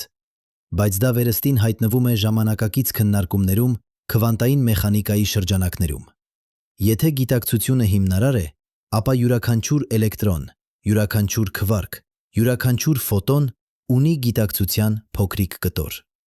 Բարդության համակարգերը, ինչպիսիք են ուղեղները, ինտեգրում են այս մանր գիտակցությունները ավելի բարդ միասնական գիտակցության մեջ։ Սա հնչում է խելագար, բայց դա լուրջ հավանական է։ Գյուլիո Տոնոնիի կողմից իր ինտեգրված տեղեկատվության տեսության IIT մեջ։ Տոնոնին, իտալացի նեյրոգիտնական, առաջարկում է, որ գիտակցությունը կարող է չափվել որպես ինտեգրված տեղեկատվության քանակ համակարգում, նշանակված Φ տառով։ Ըստ IIT-ի, ցանկացած համակարգ, որը ինտեգրում է տեղեկատվություն, ունի որոշակի աստիճանի գիտակցություն։ Ուղեղը շատ բարձր Φ ունի, այդ պատճառով շատ գիտակից է։ Ձեր հեռախոսը ցածր Φ ունի, այդ պատճառով համարյա ոչ մի գիտակցություն չունի։ Բայց սկզբունքորեն նույնիսկ պարզ համակարգերը, նույնիսկ մեկ ֆոտոդիոդը ունեն մանրագրվական Φ եւ այդպիսով մանրագրվական գիտակցություն։ Սա կարող է հնչել որպես New Age անհեթեթություն, բայց Տոնոնին լուրջ գիտնական է իտալացի տեխնոլոգիական ինստիտուտներում եւ նրա աշխատանքը հրապարակվել է բարձր դասակարգային գիտական ամսագրերում։ EET ունի մաթեմատիկական կառուցվածք եւ մշակում է թեստավորելի կանխատեսումներ։ Դա չէ ֆանտաստիկա, դա տեսական նեյրոգիտություն է, որը փորձում է լուրջորեն լուծել գիտակցության դժվար խնդիրը։ Եվ եթե Տոնոնին ճիշտ է, ապա տիեզերքը լի է գիտակցությամբ։ Ոչ թե միայն մարդիկ, ոչ թե միայն կենդանիներ, այլ ամեն ինչ, որ ինտեգրում է տեղեկատվություն։ Դեռ ավելին, քանի որ քվանտային համակարգերը կարող են ինտեգրել տեղեկատվություն անհավանելի արդյունավետ եղանակներով, շղարշի եւ գերդրության շնորհիվ, քվանտային համակարգերը կարող են ունենալ գիտակցության ձևեր, որոնք մենք նույնիսկ չենք կարող պատկերացնել։ Հասկանում եք, թե որքան հեռու է այս մեզ բերում սկզբնական հարցումից։ Մենք սկսեցինք երկու ծակերով փորձով։ Պարզ ցուցադրություն, որ մասնիկները վարվում են տարբեր եղանակներով, կախված նրանից, թե արդյոք մենք դիտարկում ենք դրանք։ Եվ հիմա մենք խոսում ենք նրա մասին, որ ամբողջ իրականությունը կարող է լինել հիմնովին կախված դիտարկումից, որ նյութը գոյություն ունի միայն որպես հավանականություններ, մինչև դիտարկումը, որ տիեզերքը կարող է լցված լինել գիտակցությամբ ամեն մակարդակում։ Բայց սա դեռևս լավագույն մասը չէ, կամ կարծես ամենասարսափելի մասը, կախված ձեր տեսակետից։ Քանի որ եթե իրականությունը կախված է դիտարկումից, եթե նյութը անհետանում է գերդրության մեջ առանց դիտարկման, ապա ինչ էր այստեղ մինչև մեզ։ Ինչ էր այստեղ մինչև երբևէ գիտակից օրգանիզմներ էվոլյուցիոն էին։ Սա խնդիր է, որը կոչվում է ցանցելով ուղղված տիեզերք։ Եթե ալիքային ֆունկցիան կոլապսվում է միայն դիտարկման ժամանակ, ապա տիեզերքը պետք է եղած լինի գերդրության մեջ բիլիոնավոր տարիների ընթացքում, մինչև առաջին գիտակից օրգանիզմը էվոլյուցիոն եղավ։ Բայց մենք գիտենք, որ տիեզերքն ունի հստակ պատմություն։ Աստղերը ձևավորվեցին, գալակտիկաները ձևավորվեցին, երկիրը ձևավորվեցավ, ամեն դեպքում լինել դիտարկված։ Ով կամ ինչը դիտարկում էր այն ամենը։ Մեկ պատասխանը կայանում է շատ աշխարհների մեկնաբանության մեջ։ Ալիքային ֆունկցիան երբեք չի կոլապսվում։ Տիեզերքը միշտ գոյություն ունի միաժամանակ բոլոր հնարավոր վիճակներում, բազմազանելով անսահման ճյուղերի։ Մենք պարզապես հայտնվում ենք այն ճյուղում, որտեղ տեղի ունեցավ մեր էվոլյուցիան։ Այլ ճյուղերում տեղի ունեցան այլ բաներ։ Կտամ ոչինչ տեղի չունեցավ։ Բոլոր հավանականությունները իրականացված են։ Մեկ այլ պատասխանը կայանում է նրանում, որ դասական տիեզերքը գոյություն ունի առանց դիտարկողների, եւ քվանտային էֆեկտները կարևոր են միայն միկրոսկոպիկ մասշտաբներում։ Մակրոսկոպիկ օբյեկտները դեկոհերենցվում են այնքան արագ միջավայրի հետ փոխազդելուց, որ գործնականորեն գերդրությունը երբեք չի տևում բավականաչափ երկար, կարևոր լինելու համար։ Տիեզերքը դասական էր, մինչև միկրոսկոպիկ մակարդակը, որտեղ քվանտային էֆեկտները տիրում են։ Կան թերևս, ինչպես Ջոն Ուիլերը, ով աշակերտն էր Նիլս Բորի եւ ուսուցիչը Ռիչարդ Ֆեյնմանի, առաջարկեց. տիեզերքը ստեղծում է ինքն իրեն։ Նրա մասնակցային ավտոպոեզիս տիեզերք հայեցակարգը Առաջարկում է, որ դիտարկումները ներկայում ստեղծում են անցյալը։ Երբ մենք դիտարկում ենք ֆոտոն, որը ճանապարհորդել է միլիարդավոր տարիներ հեռավոր գալակտիկայից, մեր դիտարկումը որոշում է, թե որ ճանապարհով է ճանապարհորդել այդ ֆոտոնը այդ բոլոր տարիների ընթացքում։ Անցյալը ոչ թե ֆիքսված չէ, այլ շարունակաբար վերաստեղծվում է ներկայով։ Ուիլերը նույնիսկ առաջարկեց փորձ ստուգելու սա, որը կոչվում է ուշացած ընտրության փորձ։ Գաղափարը հետևյալն է. դուք ուղարկում եք ֆոտոններ դեպի երկու ծակերով էկրան, բայց դուք որոշում եք, արդյոք չափել, թե որ ծակով է անցել յուրաքանչյուր ֆոտոնը միայն հետո, երբ ֆոտոնն արդեն անցել է ծակերը։ Եթե ուշացած ընտրությունը որոշում է, թե արդյոք ֆոտոնը վարվեց որպիկ կամ ալիք, ապա ձեր որոշումը ներկայում է նաև որոշում անցյալը։ Այս փորձերը իրականացվել են։ Առաջինը 1987 թվականին Քերոլ Օլի Ալեի և Վիլյամ Վիքսի կողմից Մերիլենդի համալսարանում։ Ավելի ուշ, ավելի լավագույն տարբերակներով Ժակ Ֆրանսուଆ Ռոչի և այլոց կողմից։ Եվ յուրաքանչյուր անգամ արդյունքն է նույնը։ Ձեր ուշացած ընտրությունը որոշում է ֆոտոնի վարքագիծը, նույնիսկ հետադարձ ժամանակում։ Անցյալը չի ֆիքսված մինչև ներկայում դիտարկումը։ Արդյոք սա նշանակում է, որ մենք կարող ենք փոխել անցյալը։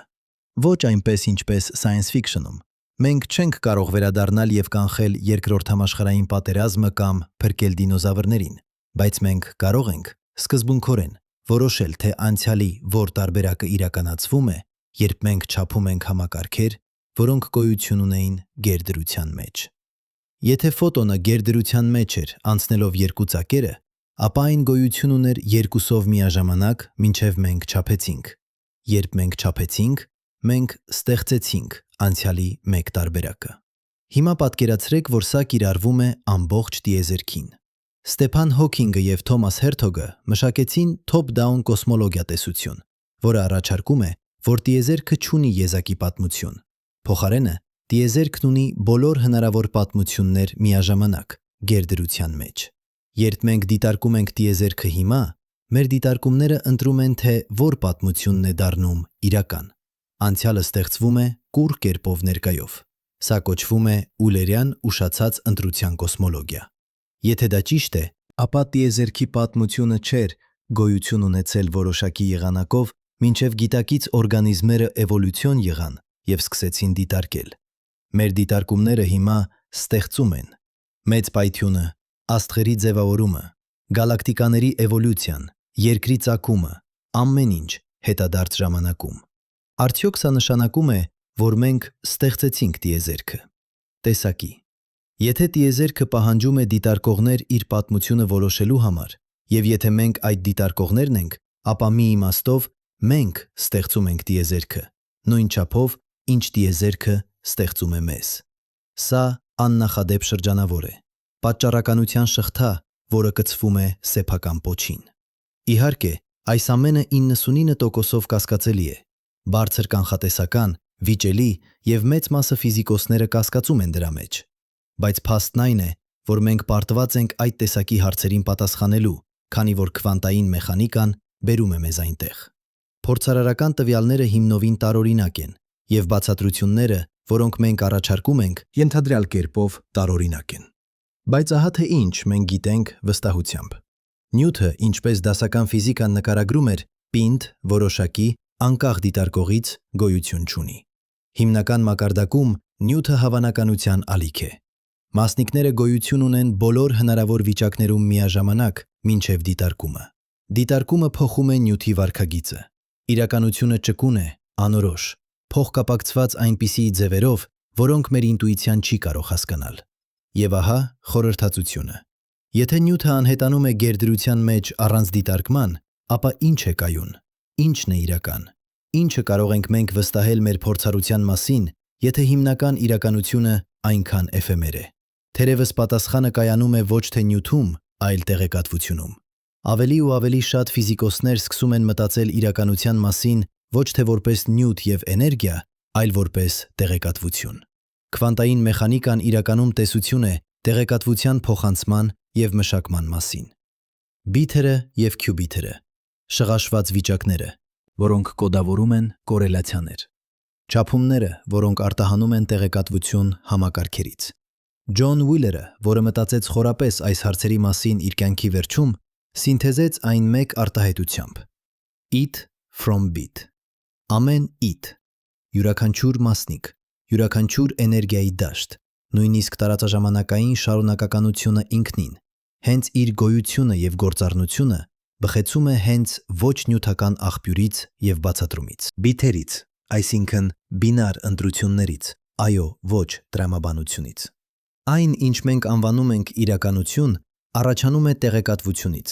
Եթե դա ճիշտ է, ապա տիեզերքը վերջապես մի տեսակ գիգանտական քվանտային համակարգիչ է։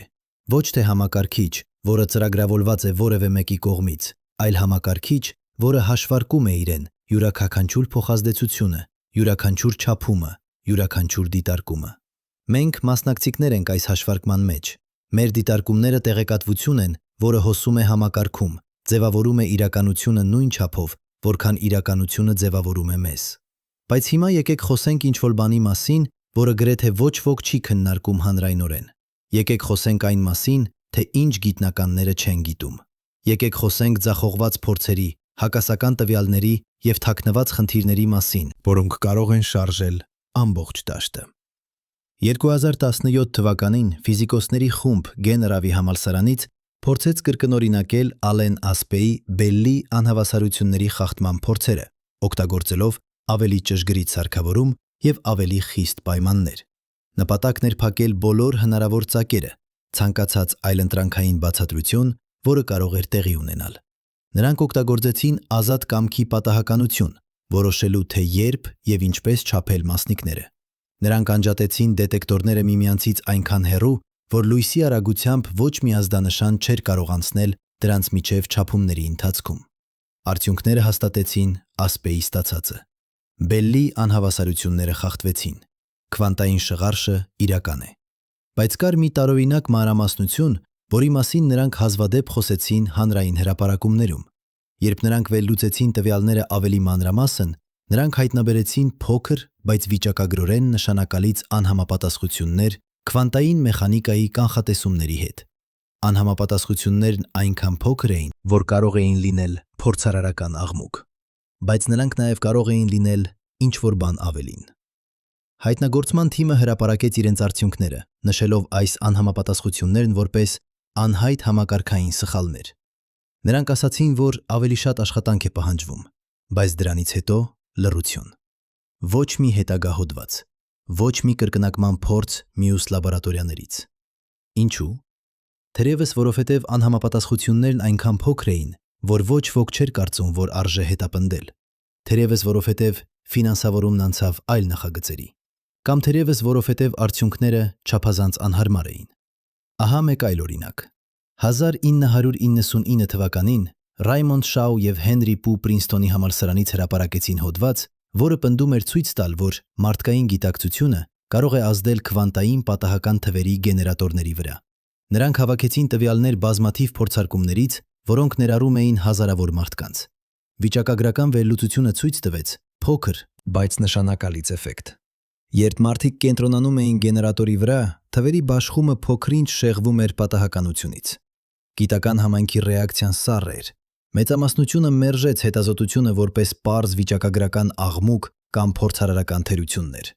Սկեպտիկոսները ասացին, որ Շաուն եւ Փուն էին հետևել տվյալներին, փնտրելով նախշեր, մինչև նրանք գտան ինչ-որ բան նշանակալի, որ նրանք չէին հաշվի առել բազմաթիվ համեմատությունների խնդիրը, որ իրենց մեթոդոլոգիան թույլ էր,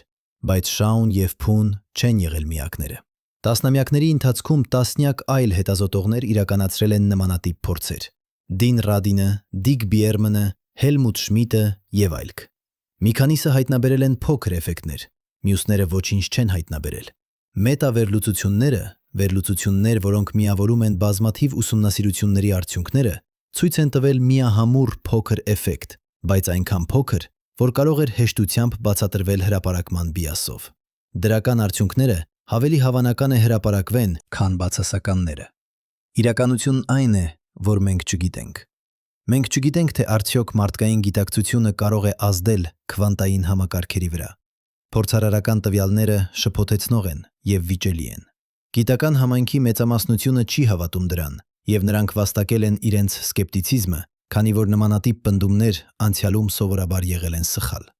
Բայց դա չի նշանակում, որ հարցն արժանի չէ ուշադիր, խիստ ուսումնասիրության։ Ահա մեկ այլ թաքնված խնդիր։ Կոպենհագենի մեկնաբանությունը, որը ամենալայնորեն ընդունված է քվանտային մեխանիկայի մեկնաբանությունը, ունի հիմնարար խնդիր։ Այն ասում է, որ ալիքային ֆունկցիան կոլապսվում է, երբ քվանտային համակարգը փոխազդում է դասական չափման սարքի հետ։ Բայց այն երբեք հստակորեն չի սահմանում, թե ինչ է դարձնում սարքը դասական։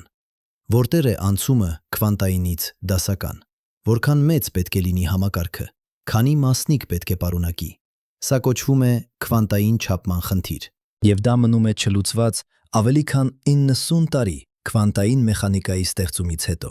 Տարբեր ֆիզիկոսներ տարբեր պատասխաններ են տալիս։ Ոմանք ասում են, որ կոլապսը տեղի է ունենում, երբ համակարգը դեկոհերենանում է միջավայրի հետ։ Ուրիշներ ասում են, որ կոլապսը տեղի է ունենում, երբ համակարգը դեկոհերենանում է միջավայրի հետ։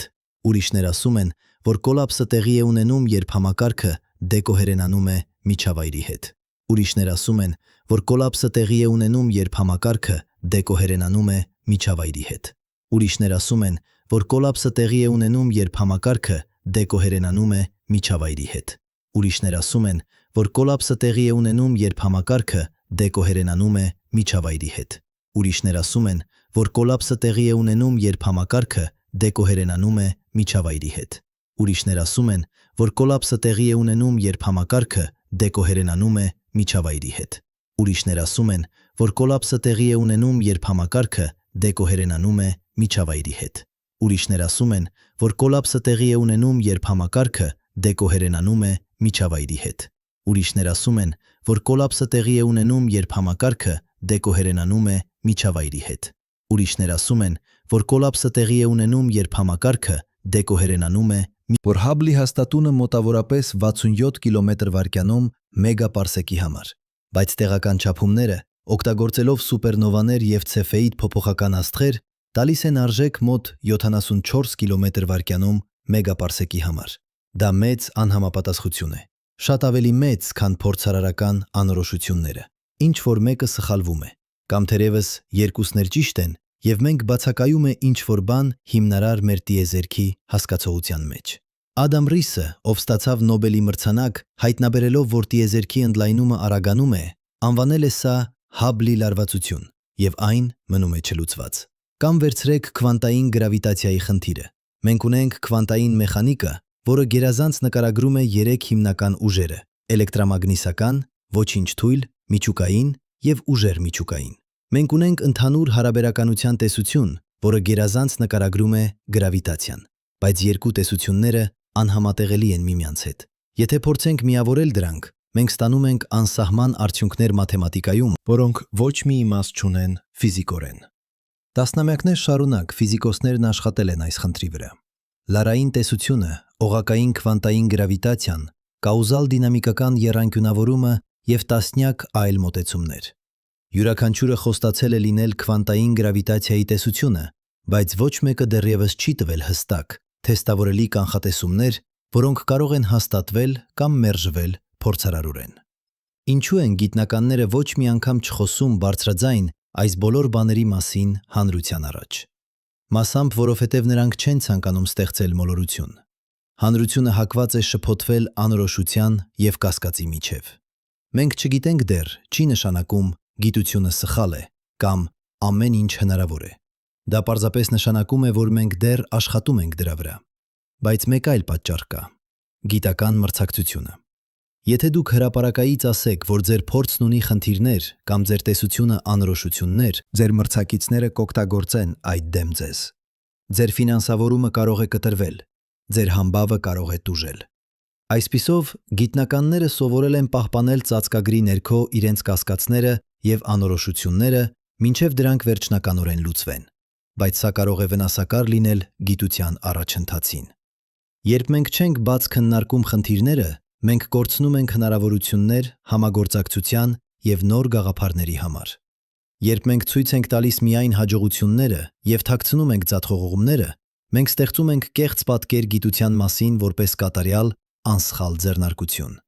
Իրականությունը շատ ավելի անկանոն է, շատ ավելի անորոշ, շատ ավելի մարդկային։ Եվ թերևս դա լավ բան է, թերևս անորոշությունը ուր է առնում մեզ առաջընթացը։ Թերևս խնդիրները, որոնց մենք չենք կարող լուծել հիմա, կտանեն մեզ դեպի անսպասելի բացահայտումներ ապագայում։ Քանի որ ահա ինչ, պատմությունը մեզ սովորեցնում է. մեծագագույն գիտական հեղափոխությունները սկսվել են խնդիրներից։ Անհամապատասխություններ տվյալներում, որոնք ոչ ոք չէր կարող բացատրել։ Պարադոքսներ տեսություններում, որոնք չէին աշխատում, հարցեր, որոնց պատասխանները թվում էին անհնար։ Երբ Ալբերտ Մայքլսոնը և Էդվարդ Մորլին չկարողացան հայտնաբերել լուսարար եթերը 1887 թվականին, մեծ մասը ֆիզիկոսները մտածում էին, որ դա պարզապես փորձարարական սխալ է։ Բայց Այնշտայնը տեսավ, որ դա ավելի խորն է։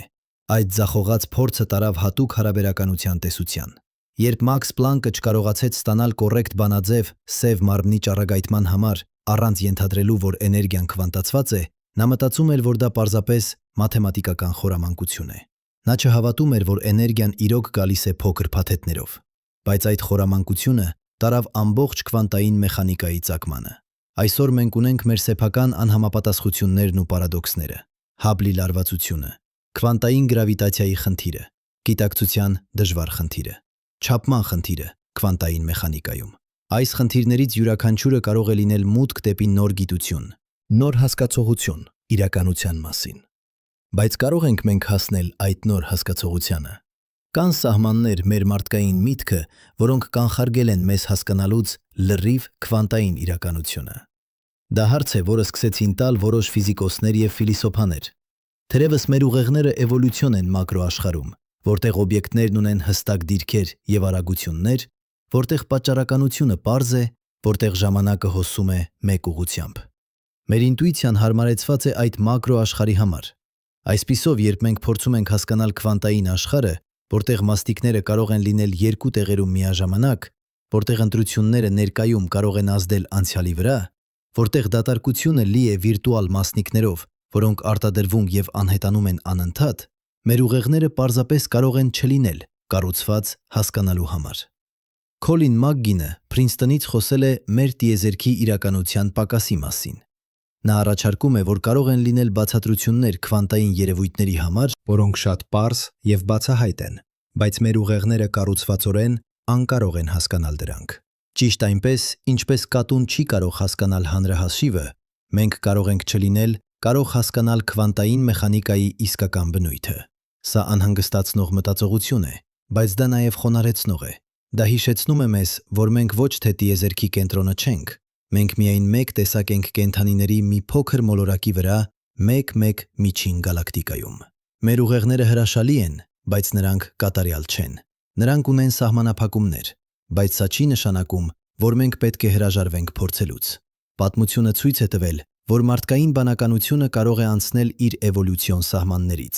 Մենք կարող ենք հասկանալ հայեցակարգներ, որոնք անհիմն հակասում են մեր ինտուիցիային։ Մենք կարող ենք մշակել մաթեմատիկական սարքավորումներ և փորձարարական տեխնիկաներ, որոնք ընդլայնում են մեր նկատելիությունը, նոր տիրույթները։ Եվ թերևս հենց քվանտային մեխանիկան կլինի այն, որ տանի մեզ հաջորդ մակարդակի հասկացողության։ Թերևս քվանտային համակարգիչները կմշակեն կանխատեսումներ, որոնք մեր դասական ուղեղները չէին կարող երբևէ հասնել։ Թերևս քվանտային սենսորները կհայտնաբերեն երևույթներ, որոնք մենք չէինք կարող նկատել նախկինում։ Թերևս քվանտային AI-ն կտեսնի նախշեր տվյալներում, որոնք մեզ համար անտեսանելի են։ Կամ թերևս պատասխանը գալիս է ոչ թե տեխնոլոգիայից, այլ գիտակցության փոփոխությունից։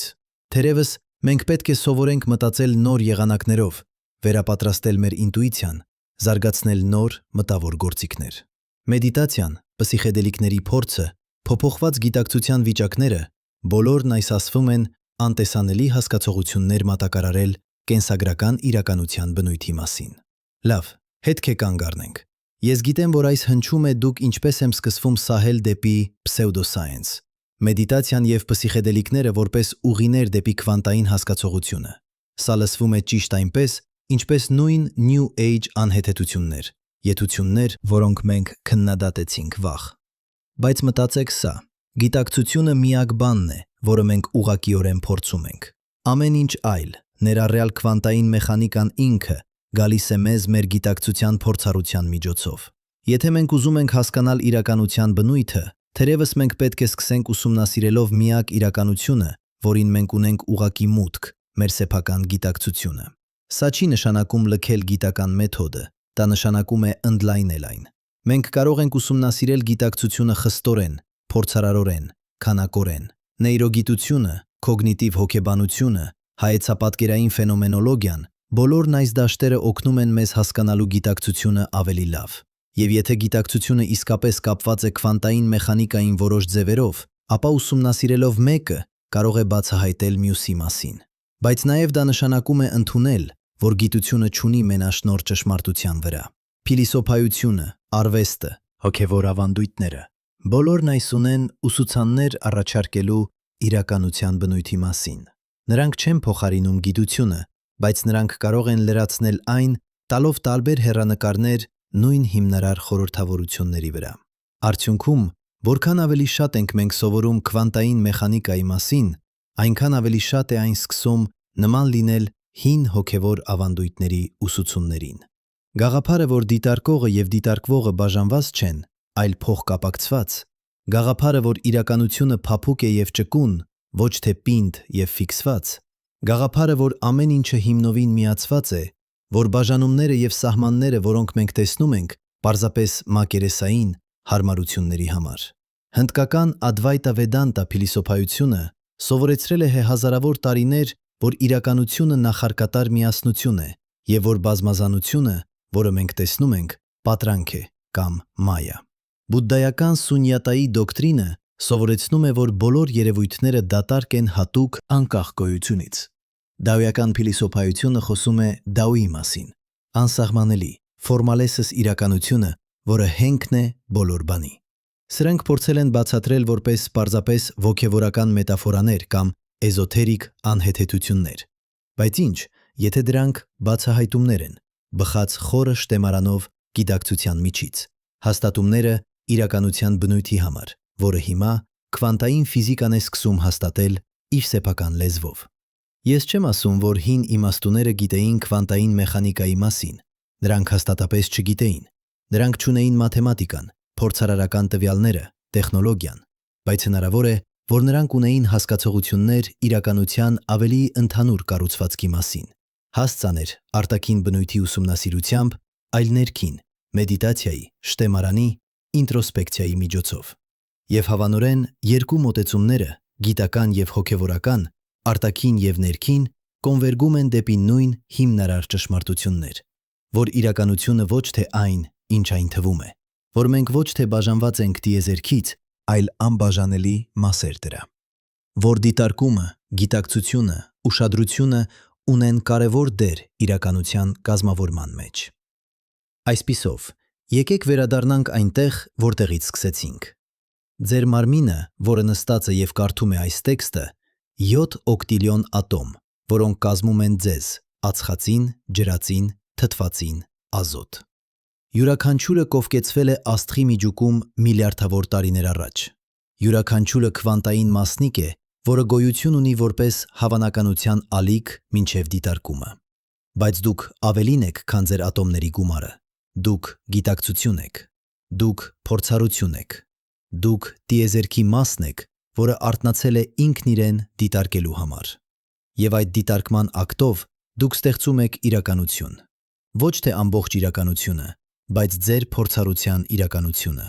Այն, ինչ դուք տեսնում եք, լսում եք, զգում եք, մտածում եք, բոլորն այդ իրական են ձեզ համար, և նրանք ձևավորում են աշխարհը, որում դուք ապրում եք։ Քվանտային մեխանիկան ցույց է տալիս մեզ, որ այս ավելի խորն է, քան պարզապես սուբյեկտիվ փորձառություն։ Դիտարկումը փաստորեն փոխում է ֆիզիկական համակարգերի վարքագիծը հիմնարար մակարդակում։ Ալիքային ֆունկցիան կոլապսվում է։ Հավանականությունները դառնում են որոշակի արդյունքներ։ Անորոշությունը դառնում է որոշակիություն։ Դուք, դիտարկողը, մասնակցում եք այս տրանսֆորմացիային։ Բայց ահա, ուր է դա դառնում իսկապես խորհրդավոր։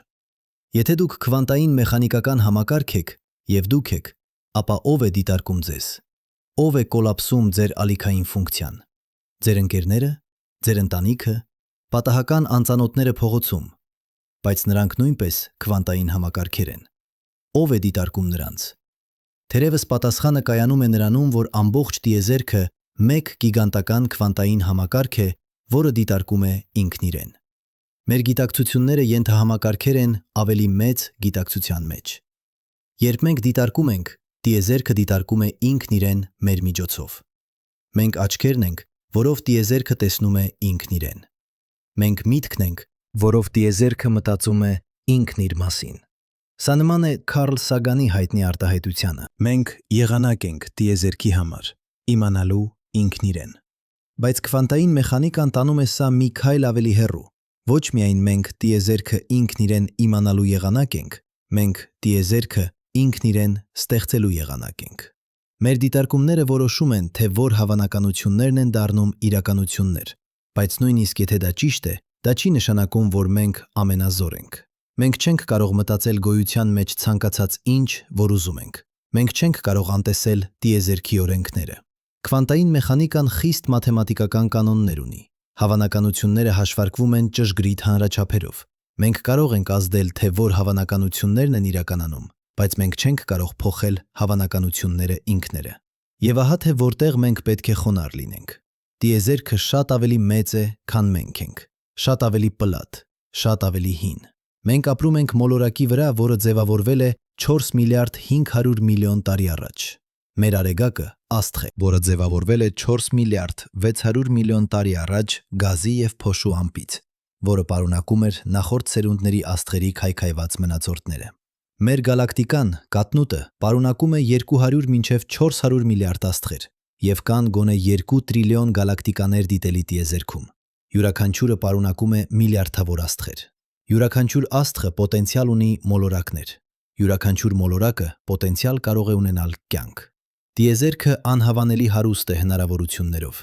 Եվ մենք, փոքր մարդիկ, մի մոլորակի վրա, դեռ փորձում ենք հասկանալ, թե ինչպես է սա ամենը աշխատում։ Մենք հայտնաբերել ենք քվանտային մեխանիկան, առավել ճշգրիտ տեսությունը, որ երբևէ մշակվել է, բայց մենք դեռ չգիտենք, թե ինչպես է այն մեկնաբանվում։ Մենք դեռ չգիտենք, թե ինչու է ալիքային ֆունկցիան կոլապսվում։ Մենք դեռ չգիտենք, թե արդյոք գիտակցությունը հիմնարար է։ Եվ գուցե դա լավ է։ Գուցե խորհրդավորությունը այն է, որը պահում է մեզ շարժվելուց։ Գուցե անորոշությունը այն է, որը պահում է մեզ շարժվելուց։ Գուցե անորոշությունը այն է, որը պահում է մեզ շարժվելուց։ Գուցե անորոշությունը այն է, որը պահում է մեզ շարժվելուց։ Գուցե անորոշությունը այն է, որը պահում է մեզ շարժվելուց։ Գուցե անորոշությունը այն է, որը պահում է մեզ շարժվելուց, որը դարձնում է կյանքը հետաքրքիր։ Եթե մենք գիտեինք ամեն բան, եթե չլինեին այլևս հարցեր, ինչու շարունակել փնտրել։ Բայց մինչ մենք շարունակում ենք փնտրել, մենք պետք է հիշենք մի բան կարևոր։ Յուրաքանչյուր ատոմ ձեր մարմնում միևնույն է, ոչ մի բան չի կարող փոխել ձեր կյանքը։ Ինչ ատոմները աստղերում։ Նույն էլեկտրոնները, նույն պրոտոնները, նույն նեյտրոնները։ Քվանտային մեխանիկան, որը կառավարում է ձեր մարմնի ատոմները, նույնն է քվանտային մեխանիկան, որը կառավարում է ամբողջ տիեզերքը։ Դուք բաժանված չեք դրանից, դուք մաս եք դրա։ Երբ դուք նայում եք գիշերային երկինք և տեսնում եք աստղերը, լույսը, որը մտնում է ձեր աչքերը, ճանապարհորդել է միլիոնավոր կամ նույնիսկ միլիարդավոր տարիներ հասնելու ձեզ։ Այդ ֆոտոնները, այդ քվանտային լույսի մասնիկները ճանապարհորդել են անհավատալի հեռավորություններ, տարածության և ժամանակի միջով։ Եվ հիմա, այս պահին, դրանք բախվում են ձեր ռետինային, ակտիվացնում են ձեր ֆոտոռեցեպտորները, ուղարկում են ազդանշաններ ձեր ուղեղ, և դուք տեսնում եք աստղը։ Բայց ըստ քվանտային մեխանիկայի, այդ ֆոտոնները չունեին հստակ դիրք կամ հատկություններ, մինչև դուք դիտարկեցիք դրանք։ Նրանք գոյություն ունեին որպես հավանականություններ, ալիքներ տարածության և ժամանակի միջով։ Ձեր դիտարկումը հենց այս պահին կոլապսեց դրանց ալիքային ֆունկցիան և ստեղծեց որոշակի փորձառություն։ Տարօրինակ իմաստով, ձեր դիտարկումը ամբողջ այդ միլիարդավոր տարիների ճանապարհորդությունը դարձրեց իրական։ Սա անհավանորեն խոր է։ Սա նշանակում է, որ դուք այստեղ և հիմա միացված եք տիեզերքի ամենահեռավոր ծայրերին։ Ոչ թե պարզապես փիլիսոփայական իմաստով, այլ ֆիզիկական, քվանտամեխանիկական իմաստով։ Տեղեկատվությունը հոսում է միջավայրի միջոցով ձեր դեպի, և ձեր դիտարկումները հոսում են հետ դեպի տիեզերք։ Եվ այս ամենը տեղի է ունենում յուրաքանչյուր պահ։ Ոչ միայն երբ դուք նայում եք աստղերին, այլ երբ դուք նայում եք ցանկացած ինչի։ Ձեր ձեռքը, ծառը դրսում պատուհանից, ինչ-որ մեկի դեմքը։ Յուրաքանչյուր ֆոտոն, որը մտնում է ձեր աչքերը, յուրաքանչյուր ձայնային ալիք, որը հարվածում է ձեր ականջներին, յուրաքանչյուր մոլեկուլ, որը շոշափում է ձեր մաշկը։ Բոլորն այդ քվանտային համակարգեր են, որոնք փոխազդում են ձեզ հետ, փոխանակում են տեղեկատվություն, ստեղծում են ձեր փորձառությունը իրականության։ Այսպիսով, երբ մենք հարցնում ենք, ինչու է նյութը անհետանում քվանտային մակարդակում, պատասխանը կարող է լինել, որ նյութը երբեք չէր իսկապես այնտեղ, այնպես, ինչպես մենք մտածում էինք։ Պինդ, ամուր, անկախ իրականությունը, որի մասին մենք սովորեցրել ենք, պատրանք է։ Ավելի ճշգրիտ ասած, դա փառամփ մակրոսկոպիկ մոտավորություն է, որը աշխատում է առօրյա մակարդակում, բայց խախտվում է, երբ մենք նայում ենք ավելի մանրակրկիտ։ Իրականությունը հիմնարար մակարդակում հավանականությունների ծով է, հնարավորությունների դաշտ է, տեղեկատվության ցանց է, որը անընդհատ հոսում է, փոխազդում է, փոխակերպվում է, եւ դիտարկումը, գիտակցությունը, ուշադրությունը, չափումը այղանակներ են, այս ամենը եղանակներ են, որոնցով այդ հնարավորությունները բյուրեղանում են որոշակի փորձառությունների մեջ։ Արդյոք դա նշանակում է, որ իրականությունը պարզապես սուբյեկտիվ է։ Ոչ ճիշտ։ Քվանտային մեխանիկան խիստ օբյեկտիվ տեսություն է մաթեմատիկական կանոններով, որոնք աշխատում են յուրաքանչյուրի համար, ամենուր, միշտ։ Բայց այն, ինչ այն մեզ ցույց է տալիս, այն է, որ սուբյեկտիվ-օբյեկտիվ տարանջատումը ոչ այնքան հստակ է, որքան մենք կարծում էինք։ Դիտարկողը եւ դիտարկվողը փոխկապակցված են ֆունդամենտալ ձևերով։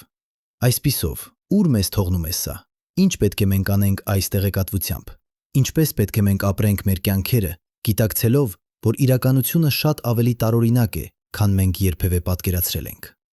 Առաջին բանը, որը մենք կարող ենք անել, խոնարհ լինենք։ Ընդունել, որ մենք չգիտենք ամեն բան։ Որ տիեզերքը լի է խորհրդավորություններով, որոնք մենք կարող ենք երբեք ամբողջությամբ չհասկանալ։ Որ մեր ինտուիցիան, որքան էլ ուժեղ, կարող է մեզ մոլորեցնել, երբ գործ ունենք քվանտային իրականության հետ։ Երկրորդ բանը, որը մենք կարող ենք անել, հանդուրժող լինենք անորոշության նկատմամբ։ Չհամակերպվել պատրաստի պատասխանների հետ, որոնք թույլ են տալիս մեզ զգալ անվտանգ, բայց կեղծ են։ Նստել անհարմարությունը չգիտակցելու, թույլ տալ հարցերը բաց մնան։ Այս պահանջում է համարձակություն, բայց դա նաև թույլ է տալիս մեզ մնալ ճշմարտին բաց։ Երրորդ բանը, որը մենք կարող ենք անել, հրաշքահամար լինենք։ Նայել աշխարհին նորից աչքերով։ Ամեն բան, որը դուք տեսնում եք, յուրաքանչյուր ծառ, յուրաքանչյուր քար, յուրաքանչյուր դեմք, բաղկացած է ատոմներից, որոնք կովկեցվել են աստղերում։ Ամեն ինչ, որը դուք փորձում եք, նյութի կամ էներգիայի, արտացոլանքն է քվանտային դաշտերի, որոնք ընդգրկում են ամբողջ տիեզերքը։ Եվ վերջապես, մենք կարող ենք շարունակել փնտրել, հարցեր տալ, խորանալ ավելի խորը, պահանջել ճշմարտությունը, նույնիսկ երբ այն անհարմար է կամ խանգարիչ։ Դա է գիտության ոգին։ Բայց դա նաև մարդկային ոգու ոգին է, անverջ հետաքրքրասեր, անverջ հուսալի, անverջ փնտրող։ Քվանտային մեխանիկան խմբագրել է ամեն ինչ, ինչ մենք մտածում էինք, որ գիտեինք իրականության մասին։ Այն ցույց է տվել մեզ տիեզերք, որը տարօրինակ է, հրաշք է, խորհրդավոր է իր հիմքում։ Բայց այն նաև ցույց է տվել մեզ, որ մենք մաս ենք այդ խորհրդավորության, որ մեր դիտարկումները կարևոր են, որ մենք ոչ թե պասիվ դիտորդներ ենք իրականության, այլ ակտիվ մասնակիցներ դրա ստեղծման մեջ։ Այսպիսով, հաջորդ անգամ, երբ դուք նայում եք երկնքի եւ հարցնում եք ձեզ, արդյոք մենք միայնակ ենք, հիշեք սա։ Դուք արտադրված եք աստղերից։ Յուրաքանչյուր ատոմ ձեր մարմնում կովկեցվել է սուպերնովաների վեհագույն թատերներում։ Դուք տիեզերքի արթնացած մասն եք, որը հրաշահամար է իր սեփական մասին։ Դուք եւ աստղերը միևնույն նյութից եք, ենթական նույն քվանտային օրենքներին, մաս նույն անverջ փոխկապակցված իրականությանը։ Ըստ այդմ, արդյոք մենք միայնակ ենք։ Թերևս ոչ դասական իմաստով, բայց քվանտային իմաստով մենք երբեք միայնակ չենք եղել։ Մենք անբաժանելի կապված ենք ամեն ինչին, որ գոյություն ունի, գոյություն ունեցել է կամ երբևէ կգոյության։ Մենք շատ ավելին ենք, քան անհատական մեկուսացված էակներ։ Մենք ալիքներ ենք անverջ քվանտային դաշտում, որը կազմում է տիեզերքը։ Եվ հիմա, երբ դուք գիտեք սա, ինչ կանեք այդ գիտելիքով։ Ինչպես կփոխի սա ձեր տեսքը, կյանքը, ձեր փոխազդեցություններ ուրիշների հետ։ Դա ձեր հարցն է պատասխանելու համար։ Ոչ ոք չի կարող պատասխանել այն ձեզ համար, բայց ինչպես դուք մտածում եք դրա մասին, հիշեք։ Յուրաքանչյուր ընտրություն, որը դուք կատարում եք, յուրաքանչյուր դիտարկում, յուրաքանչյուր գործողություն Արտացոլանքն է քվանտային տիեզերքում։ Դուք անընդհատ կոլապսում եք ալիքային ֆունկցիաներ, ստեղծելով իրականություններ, ընտրելով թե որ հնարավորությունները դառնան ակտուալություններ։ Ձեր կյանքը, ձեր փորձառությունը, ձեր գոյությունը բոլորն այս մաս են այս անվերջ քվանտային պարի։ Այսպիսով, պարեք լավ, դիտարկեք խորապես, փնտրեք ճշմարտությունը եւ երբեք մի դադարեք հրաշահամար լինել այս անհավանելի, տարօրինակ, գեղեցիկ տիեզերքի մասին, որը մենք ունենք բախտավորությունը բնակեցնելու։ Քանի որ վերջում, թերևս ամենակարևոր հարցը ոչ թե ինչու է նյութը անհետանում քվանտային մակարդակում, այլ ինչու է ամեն ինչ, որ գոյություն ունի, այնպիսի անհավանելի կերպով միավորված, փոխկապակցված, կենդանի, եւ թերևս պատասխանը կայանում է ոչ թե մաթեմատիկայում ժամփորձարկումներում, այլ խորհրդավորության ընդունման մեջ, հրաշքի ընդունման մեջ, անսահմանների ընդունման մեջ։ Շարունակեք նայել վերև, շարունակեք հարցեր տալ անհնար հարցերը, քանի որ ամեն անգամ, երբ դուք անում եք դա, տիեզերքը դառնում է մի փոքր ավելի գիտակից իր սեփական հսկայության, եւ դա թերևս մեր իսկական նպատակն է։ Բայց հիմա պատկերացրեք ինչ-որ բան, որը կկստակենա ձեր ընկալումը ժամանակի եւ տարածության մասին։ 2012 թվականին ֆիզիկոսների խումբ Վիեննայի տեխնոլոգիական ինստիտուտից իրականացրեց փորձ, որը կարող էր փոխել մեր հասկացողությունը պատճառականության մասին։ Նրանք ստեղծեցին իրավիճակ, որտեղ քվանտային չափումը կատարվեց, բայց որոշումը, թե ինչ չափել, կայացվեց հետո, երբ ֆոտոնն արդեն անցել էր համակարգի միջով։ Սա կոչվում է քվանտային շախմատ փորձ, եւ այն ցույց տվեց ինչ-որ բան անհավանական։ Ֆոտոնի վարքագիծը կախված էր որոշումից, որը դեռ չէր կայացվել այն պահին, երբ ֆոտոնը պետք է որոշեր իր ուղին։ Ասես ապագայում կայացված որոշումը ազդեց անցյալի իրադարձության վրա։ Սա ուղղակիորեն հակասում է մեր ինտուիտիվ հասկացողությանը պատճառականության մասին, որտեղ պատճառը միշտ նախորդում է հետևանքին։ Բայց քվանտային մեխանիկայում պատճառականությունը կարող է լինել ավելի բարդ, ավելի ճկուն, քան մենք երբևէ պատկերացրել ենք։ Մարկուս Ասպելմայերը եւ Անտոն Զայլինգերը, ովքեր ղեկավարում էին այս հետազոտությունը, բացատրեցին, որ քվանտային համակարգում տեղեկատվությունը կարող է հոսել ոչ միայն ապագա դեպի անցյալ, այլ նաև ստեղծել ժամանակային շղթաներ, որոնք փակվում են իրենց վրա։ Սա չի նշանակում, որ մենք կարող ենք ուղարկել հաղորդագրություններ անցյալ, բայց դա նշանակում է, որ ժամանակը, ինչպես տարածությունը, ավելի տարօրինակ է քվանտային մակարդակում, քան մենք սովորաբար մտածում ենք։ Եվ սա բերում է մեզ ավելի խորը հարցի. ինչ է ժամանակը իսկապես։ Մենք փորձում ենք ժամանակը որպես գետ, որը հոսում է մեկ ուղղությամբ, անցյալից դեպի ապագա։ Բայց ֆիզիկայի հիմնական օրենքները, թե քվանտային մեխանիկան, թե հարաբերականությունը, ժամանակաշրջափոխելի են։ Դրանք աշխատում են միևնույն լավ, անկախ նրանից, թե ժամանակը գնում է առաջ կամ հետ։ Ապա ինչու ենք մենք փորձում ժամանակը որպես միակողմանի հոսք։ Պատասխանը կապված է էնտրոպիայի հետ, անկարգվածության չափման։ Երկրորդ թերմոդինամիկայի օրենքը ասում է, որ էնտրոպիան միշտ աճում է փակ համակարգերում։ Բաներն անցնում են կարգավորվածից դեպի անկարգ, ոչ թե հակառակը։ Ձվերը կոտրվում են, բայց չեն վերակազմվում ինքնաբերաբար։ Սուրճը սառնում է, բայց չի տաքանում ինքնաբերաբար։ Այս միակողմանի գործընթացը, էնտրոպիայի աճը, տալիս է ժամանակին նրա սլաք։ Անցյալը այն ժամանակն է, երբ էնտրոպիան ցածր էր, ապագան այն ժամանակն է, երբ էնտրոպիան բարձր կլինի։ Բայց ինչու էր էնտրոպիան ցածր անցյալում սկզբից։ Ինչու սկսեց տիեզերքը բարձր կարգավորված վիճակից մեծ պայթյունի ժամանակ։ Սա կոչվում է անցյալի հիպոթեզ, եւ դա մնում է չլուծված խնդիր կոսմոլոգիայում։ Ռոջեր Պենրուզը նվիրել է տարիներ այս խնդրին եւ առաջարկել է, որ մեծ պայթյունը չէր իսկական սկիզբը, այլ անցում մի ցիկլից մյուսը անվերջ ցիկլային տիեզերքում։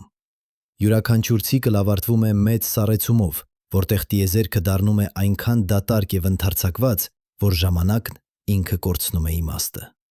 Եվ այդ վիճակում նոր մեծ պայթյուն կարող է ծագել։ Բայց սա բոլորը տեսական է։ Եկեք վերադառնանք ինչ-որ բանի, որը մենք կարող ենք փորձարկել։ Եկեք խոսենք քվանտային ֆլուկտուացիաների մասին դատարկության մեջ։ Դուք կարծում եք, որ դատարկությունը դատարկ է, բայց ըստ քվանտային մեխանիկայի, դատարկ տարածությունը լի է ակտիվությամբ։ Վիրտուալ մասնիկներ անընդհատ ծնվում են եւ անհետանում են, փոխառելով էներգիա քվանտային դատարկությունից անորոշության սկզբունքի թույլատրած ժամանակահատվածների համար։ Վերները Հայզենբերգի անորոշության սկզբունքը ասում է, որ մենք չենք կարող միաժամանակ գիտենալ մասնիկի դիրքն ու իմպուլսը ճշգրիտ, բայց այն ունի նաև էներգիա-ժամանակ տարբերակ։ Մենք չենք կարող միաժամանակ գիտենալ համակարգի էներգիան և ժամանակը ճշգրիտ։ Սա թույլ է տալիս էներգիայի ֆլուկտուացիաներ կարճ ժամանակահատվածների համար։ Այդ ֆլուկտուացիաները ստեղծում են վիրտուալ մասնիկներ, էլեկտրոն-պոզիտրոն զույգեր, քվարք-անտիկվարք զույգեր, ֆոտոններ։ Այս մասնիկները գոյություն ունեն միայն կարճատև ժամանակով, նախքան վերադառնալ դատարկության մեջ։ Բայց դրանց կարճ գոյության ժամանակ դրանք ունեն իրական էֆեկտներ։ Մի այդ էֆեկտներից կոչվում է Կազիմիրի էֆեկտ, որը հայտնաբերվել է Հենդրիկ Կազիմիրի կողմից 1948 թվականին։ Եթե դուք տեղադրեք երկու մետաղական սալիկներ շատ մոտ միմյանց դատարկության մեջ, վիրտուալ մասնիկները սալիկների միջև սահմանափակված են, միայն որոշակի ալիքի երկարություններ տեղավորվում են այնտեղ։ Սակայն դրսում սալիկներից բոլոր ալիքի երկարությունները հնարավոր են։ Սա ստեղծում է ճնշման տարբերություն, որը մղում է սալիկները միմյանց դեպի։ Կազիմիրի էֆեկտը չափվել է բազմիցս և համապատասխանում է քվանտային մեխանիկայի կանխատեսումներին անհավանելի ճշգրտությամբ։ Սա ուղղակի ապացույց է, որ քվանտային դատարկությունն ունի իրական չափելի էներգիա։ Դատարկությունը լի է պոտենցիալ էներգիայով, որը կարող է դառնալ իրական մասնիկներ ճիշտ պայմաններում։ Իսկ ահա ուր է դա դառնում իսկապես անհավանական։ Հաշվարկները ցույց են տալիս, որ եթե մենք գումարենք բոլոր վիրտուալ մասնիկների էներգիան դատարկության մեջ, մենք ստանում ենք անսահման արդյունք։ Որքան ավելի մի փոքր ալիքի երկարություններ մենք ներառում ենք, այնքան ավելի մեծ էներգիա մենք ստանում ենք։ Սա կոչվում է ուլտրամանուշակագույն աղետ քվանտային դաշտի տեսության մեջ։ Բայց իհարկե, տիեզերքն ունի անսահման էներգիա դատարկության մեջ, չէ թե չէ, մենք կտեսնեինք դրա էֆեկտները ամենուր։ Ինչ-որ բան պետք է կտրի հաշվարկը շատ փոքր ալիքի երկարություններում։ Թերևս Պլանկի կարությունը մոտավորապես 1/45 մետր, որտեղ քվանտային գրավիտացիոն էֆեկտները դառնում են կարևոր։ Բայց մենք դեռ չգիտենք վստահորեն։ Այն, ինչ մենք գիտենք, այն է, որ դատարկության էներգիան, նույնիսկ կտրված, պետք է ունենա արժեք։ Եվ այդ արժեքը կարող է լինել կապված մութ էներգիայի հետ, որը պատասխանատու է տիեզերքի արագացող ընդլայնման համար։ Դիտարկումները ցույց են տալիս, որ մոտ 68% տիեզերքի էներգիայի մասսային պարունակությունը մութ էներգիա է։ Բայց երբ ֆիզիկոսներն փորձում են հաշվարկել դատարկության էներգիան տեսականորեն, նրանք ստանում են արժեք, որը 110 կարգով մեծ է դիտարկվածից։ Սա կոչվում է կոսմոլոգիական հաստատունի խնդիր, և դա թերևս ամենամեծ անհամապատասխությունը տեսության և դիտարկումների միջև ամբողջ ֆիզիկայում։ Ինչ-որ բան խորապես սխալ է մեր հասկացողության մեջ, կամ քվանտային դատարկության էներգիայի, կամ տիեզերքի ընդլայնման, կամ երկուսի մասին։ Ստիվեն Վայնբերգը, Նոբելի մրցանակի դափնեկիր, անվանեց սա ֆիզիկայի ամենավատ տեսական կանխատեսումը։ Մենք սխալվում ենք մի գործոնով մեկի հետևում 110 զրոներ։ Սա պարզապես չպետք է լինի հնարավոր, եթե մենք իսկապես հասկանանք, թե ինչ է տեղի ունենում։ Բայց թերևս հենց սա է կետը։ Թերևս այս հսկայական անհամապատասխությունը մատնանշում է մի բան հիմնարարորեն բացակայող մեր տեսություններում։ Թերևս մենք պետք է վերանայենք մեր հասկացողությունները դատարկության, էներգիայի, նույնիսկ տարածության և ժամանակի մասին։ Եվ ահա ուր են գալիս որոշ ամենահանդուգն գաղափարները ժամանակակից ֆիզիկայում։ Հոլոգրաֆիկ սկզբունքը, որը առաջարկվել է Գերարդ Հուֆտի և Լեոնարդ Սասքինդի կողմից, առաջարկում է, որ ամբողջ տեղեկատվությունը եռաչափ տարածության տոմսում կարող է կոդավորվել դրա երկչափ սահմանի վրա։ Ճիշտ այնպես, ինչպես հոլոգրամը կոդավորում է եռաչափ պատկեր երկչափ մակերևույթի վրա։ Սա կարող է հնչել որպես մաթեմատիկական հետաքրքրություն, բայց դա ունի խորը իմպլիկացիաներ։ Եթե հոլոգրաֆիկ սկզբունքը ճիշտ է,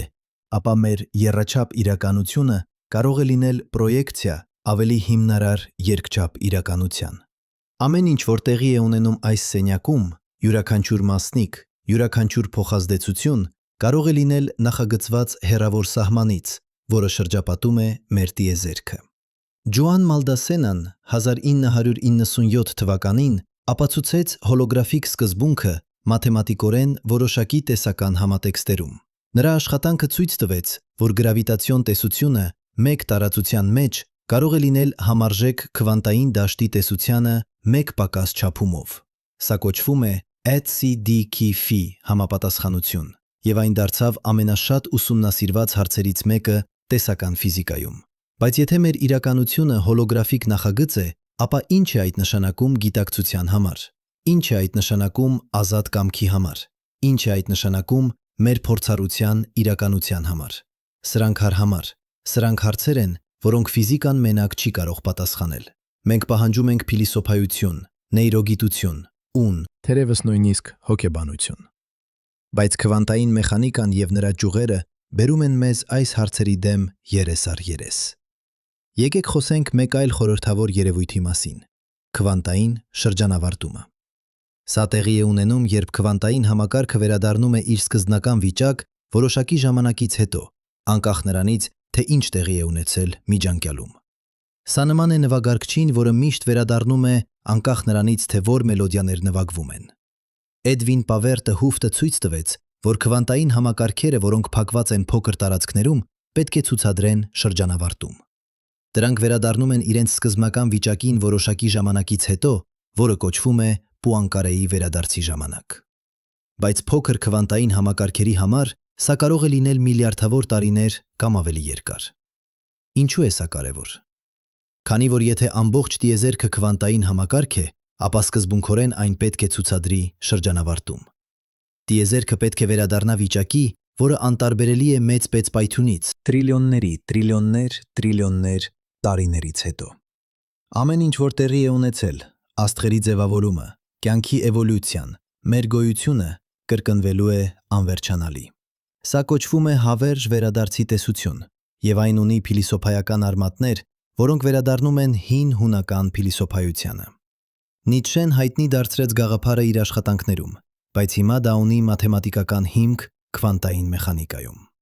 Իհարկե, Պուանկարեի վերադարձի ժամանակը մեր տիեզերքի համար անհավանելի երկար է։ 2 գրեք 1-ը, հետո գրեք 1 տրիլիոն զրոներ դրանից հետո, եւ դուք հազիվ սկսում եք մոտենալ այդ թվին։ Տիեզերքը կմահանա շատ ավելի շուտ, ջերմային մահից, որտեղ բոլոր աստղերն անլի են, բոլոր սևանցքերը գոլորշանում են եւ մնում է միայն բարակ, հավասարաչափ ծով ճառագայթման։ Բայց սկզբունքորեն, եթե դուք սպասեք բավականաչափ երկար, նույնիսկ այդ մահած տիեզերքը կունենա քվանտային ֆլուկտուացիա, որը կստեղծի նոր պայթյուն, եւ ցիկլը կսկսվի նորից։ Արդյոք սա նշանակում է, որ մենք արդեն ապրել ենք այս կյանքը անհամար անգամներ, որ յուրաքանչյուր ընտրություն, որը մենք կատարում ենք, արդեն կատարվել է անհամար անգամներ նախկինում եւ կկատարվի անհամար անգամներ ապագայում։ Սա խոր անհանգստացնող եւ միաժամանակ մխիթարող միտք է, բայց սա բոլորը կախված է հարցից. արդյոք տիեզերքը իսկապես փակ, վերջավոր համակարգ է։ Եթե տիեզերքը անվերջ է, կամ եթե կան բազմաթիվ տիեզերքներ, ապա Պուանկարեի վերադարձը կարող է չգործել, եւ դա բերում է մեզ մուլտիվերսի գաղափարին։ Կան բազմաթիվ գիտական տեսություններ, որոնք կանխատեսում են բազմակի տիեզերքներ։ Ինֆլյացիոն կոսմոլոգիան առաջարկում է հավերժ ինֆլյացիա, որտեղ նոր տիեզերքներ անընդհատ ծնվում են քվանտային ֆլուկտուացիաներից ինֆլյացիոն դաշտում։ Լարային տեսությունը կանխատեսում է հսկայական լանդշաֆտ, մոտավորապես 10 հզորությամբ 500 հնարավոր տիեզերքներ, յուրաքանչյուրը տարբեր ֆիզիկայի օրենքներով։ Շատ աշխարհների մեկնաբանությունը քվանտային մեխանիկայի ստեղծում է անվերջանալի տիեզերքների ճյուղավորում յուրաքանչյուր քվանտային դեպքից։ Եթե մուլտիվերսը իրական է, ապա մեր տիեզերքը միայն մեկն է անհամար տիեզերքների ծովում։ Կան տիեզերքներ, որտեղ ֆիզիկայի հաստատունները միջինչ տարբերվում են եւ կյանքը անհնար է։ Կան տիեզերքներ, որտեղ դուք կատարեցիք տարբեր ընտրություններ։ Կան տիեզերքներ, որտեղ դինոզավրերը երբեք չմեռան, որտեղ մարդիկը երբեք չէվոլյուցիոն եղավ, որտեղ երկիրը երբեք չձևավորվեցավ։ Սա կարող է հնչել որպես գիտական ֆանտաստիկա, բայց մուլտիվերսի որոշ տարբերակներ լուրջորեն դիտարկվում են տեսական ֆիզիկոսների կողմից։ Խնդիրն այն է, որ ըստ սահմանման այլ տիեզերքները չեն կարող դիտարկվել մեր տիեզերքից։ Եթե կարող էին, դրանք կլինեին մաս նույն տիեզերքի։ Այսպիսով, մուլտիվերսը կարող է լինել տեսություն, որը երբեք չի կարող ուղղակիորեն թեստավորվել, բայց կարող են լինել անուղղակի մեթոդներ։ Եթե մեր տիեզերքը բախվեց մեկ այլ տիեզերքի հետ անցյալում, դա կթողներ ազդանշան կոսմիկ միկրոալիքային ֆոնային ճառագայթման մեջ։ Գիտնականները փնտրել են այդպիսի ազդանշաններ, բայց դեռևս ոչինչ չեն գտել։ Բայց բացակայությունը ապացույցի չի ապացույց բացակայության։ Անկախ նրանից, թե արդյոք մուլտիվերսը իրական, գաղափարը բերում է մեզ դեպի ծայրահեղ հարց. արդյոք կարող է ֆիզիկան բացատրել, թե ինչու գոյություն ունի որևէ բան, ինչու ոչնչի փոխարեն ինչ-որ բան։ Սա թերևս վերջնական հարցն է։ Ինչու կա տիեզերք։ Ինչու կան ֆիզիկայի օրենքներ։ Ինչու է տարածությունը, ժամանակը, նյութը, էներգիան գոյություն ունենում ոչնչի փոխարեն։ Լայբնիցը հարցրեց այս հարցը 300 տարի առաջ։ Ինչու կա մի բան, այլ ոչ թե ոչինչ։ Եվ մենք դեռ չունենք բավարար պատասխան։ Որոշ ֆիզիկոսներ ասում են, որ հարցը անիմաստ է, որ սա փիլիսոփայության խնդիրն է, ոչ թե ֆիզիկայի։ Ուրիշներ առաջարկում են, որ ոչինչ անկայուն է, որ քվանտային ֆլուկտուացիաները կստեղծեին ինչ-որ բան ոչնչից։ Լորենս Քրաուսը գրեց գիրք A Universe from Nothing, որտեղ նա պնդում է, որ քվանտային դաշտի տեսությունը բացատրում է, թե ինչպես տիեզերքը կարող էր ծագել դատարկությունից։ Բայց քննադատողները մատնանշեցին, որ նրա ոչինչ իսկապես քվանտային դատարկություն է, որը լի է էներգիայով և ենթակա ֆիզիկայի օրենքներին։ Սա չէ նույն բանը, ինչ բացարձակ ոչինչ, բացակայություն ամեն ինչի, ներառյալ օրենքների։ Սթիվեն Հոքինգը պատասխանեց այլ կերպ։ Նա ասաց, որ հարցը ինչ էր մինչև մեծ պայթյունը, նման է հարցին ինչ է հյուսիս հյուսիսային բևեռից։ Ժամանակը սկսեցավ մեծ պայթյունի հետ, այսպիսով մինչև մեծ պայթյունը չկա։ Բայց սա պատասխան չէ այն հարցին, ինչու մեծ պայթյունը տեղի ունեցավ սկզբից։ Թերևս վերջնական պատասխանը գտնվում է ոչ թե ֆիզիկայում, այլ մաթեմատիկայում։ Մաքս Տեգմարքի մաթեմատիկական տիեզերքի հիպոթեզը առաջարկում է, որ մաթեմատիկական կառուցվածքները բացարձակ ինքնավստահ են, որ դրանք գոյություն ունեն անկախ ֆիզիկական իրականությունից։ Եթե սա ճիշտ է, ապա հարցը դառնում է ոչ թե ինչու կա մի բան, այլ ինչու ես գիտակցում այս հատուկ մաթեմատիկական կառուցվածքի։ Դա թանձր հարց է, և մենք չգիտենք պատասխանը, բայց փաստն այն է, որ մենք հարցնում ենք այն, որ մենք փորձում ենք հասկանալ մեր գոյությունը, նշանակալի է։ Տիեզերքը ստեղծել է էակներ, մենք, որոնք կարող են հարցնել այս հարցերը։ Դա պետք է նշանակի ինչ-որ բան։ Դուք տեսնում եք, թե որքան հեռու է մեզ բերել մեր ճանապարհորդությունը։ Մենք սկսեցինք երկու ծակերով պարզ փորձից։ Էլեկտրոնները, որոնք վարվում են տարբեր կերպերով կախված նրանից, թե արդյոք մենք դիտարկում ենք դրանք։ Եվ հիմա մենք խոսում ենք մուլտիվերսի, հոլոգրաֆիկ սկզբունքների, հավերժ վերադարձի, գոյության բնույթի մասին ինքնին։ Սա գիտության ուժն է։ Մենք սկսում ենք պարզ հարցերով և հետևում ենք տվյալներին, անկախ նրանից, թե որտեղ են դրանք մեզ տանում։ Եվ երբեմն դրանք մեզ տանում են անսպասելի, հրաշալի, խանգարիչ տևեր։ Բայց ամեն քայլում մենք պետք է մնանք հավատարիմ գիտական մեթոդին։ Մենք պետք է պահանջենք ապացույցներ։ Մենք պետք է թեստավորենք մեր տեսությունները։ Մենք պետք է պատրաստ լինենք սխալվել և սովորել մեր սխալներից։ Սա մեզ տարբերում է պսևդոգիտությունից և միստիցիզմից։ Բայց մենք նաև պետք է պատրաստ լինենք ընդունել, որ իրականությունը կարող է լինել ավելի տարօրինակ, քան մեր ամենավայրի երևակայությունները։ Քվանտային մեխանիկան սովորեցնում մեզ խոնարհություն։ Այն ցույց է տալիս, որ տիեզերքը չի հարմարվում մեր նախապաշարմունքներին, մեր ինտուիցիային, մեր ցանկություններին։ Այն պարզապես է այն, ինչ է, և մեր խնդիրն է փորձել հասկանալ այն հնարավորինս լավ։ Այսպիսով, ուր մեզ թողնում է սա։ Ինչ է պատասխանը մեր սկզբնական հարցին, ինչու է նյութը անհետանում քվանտային մակարդակում։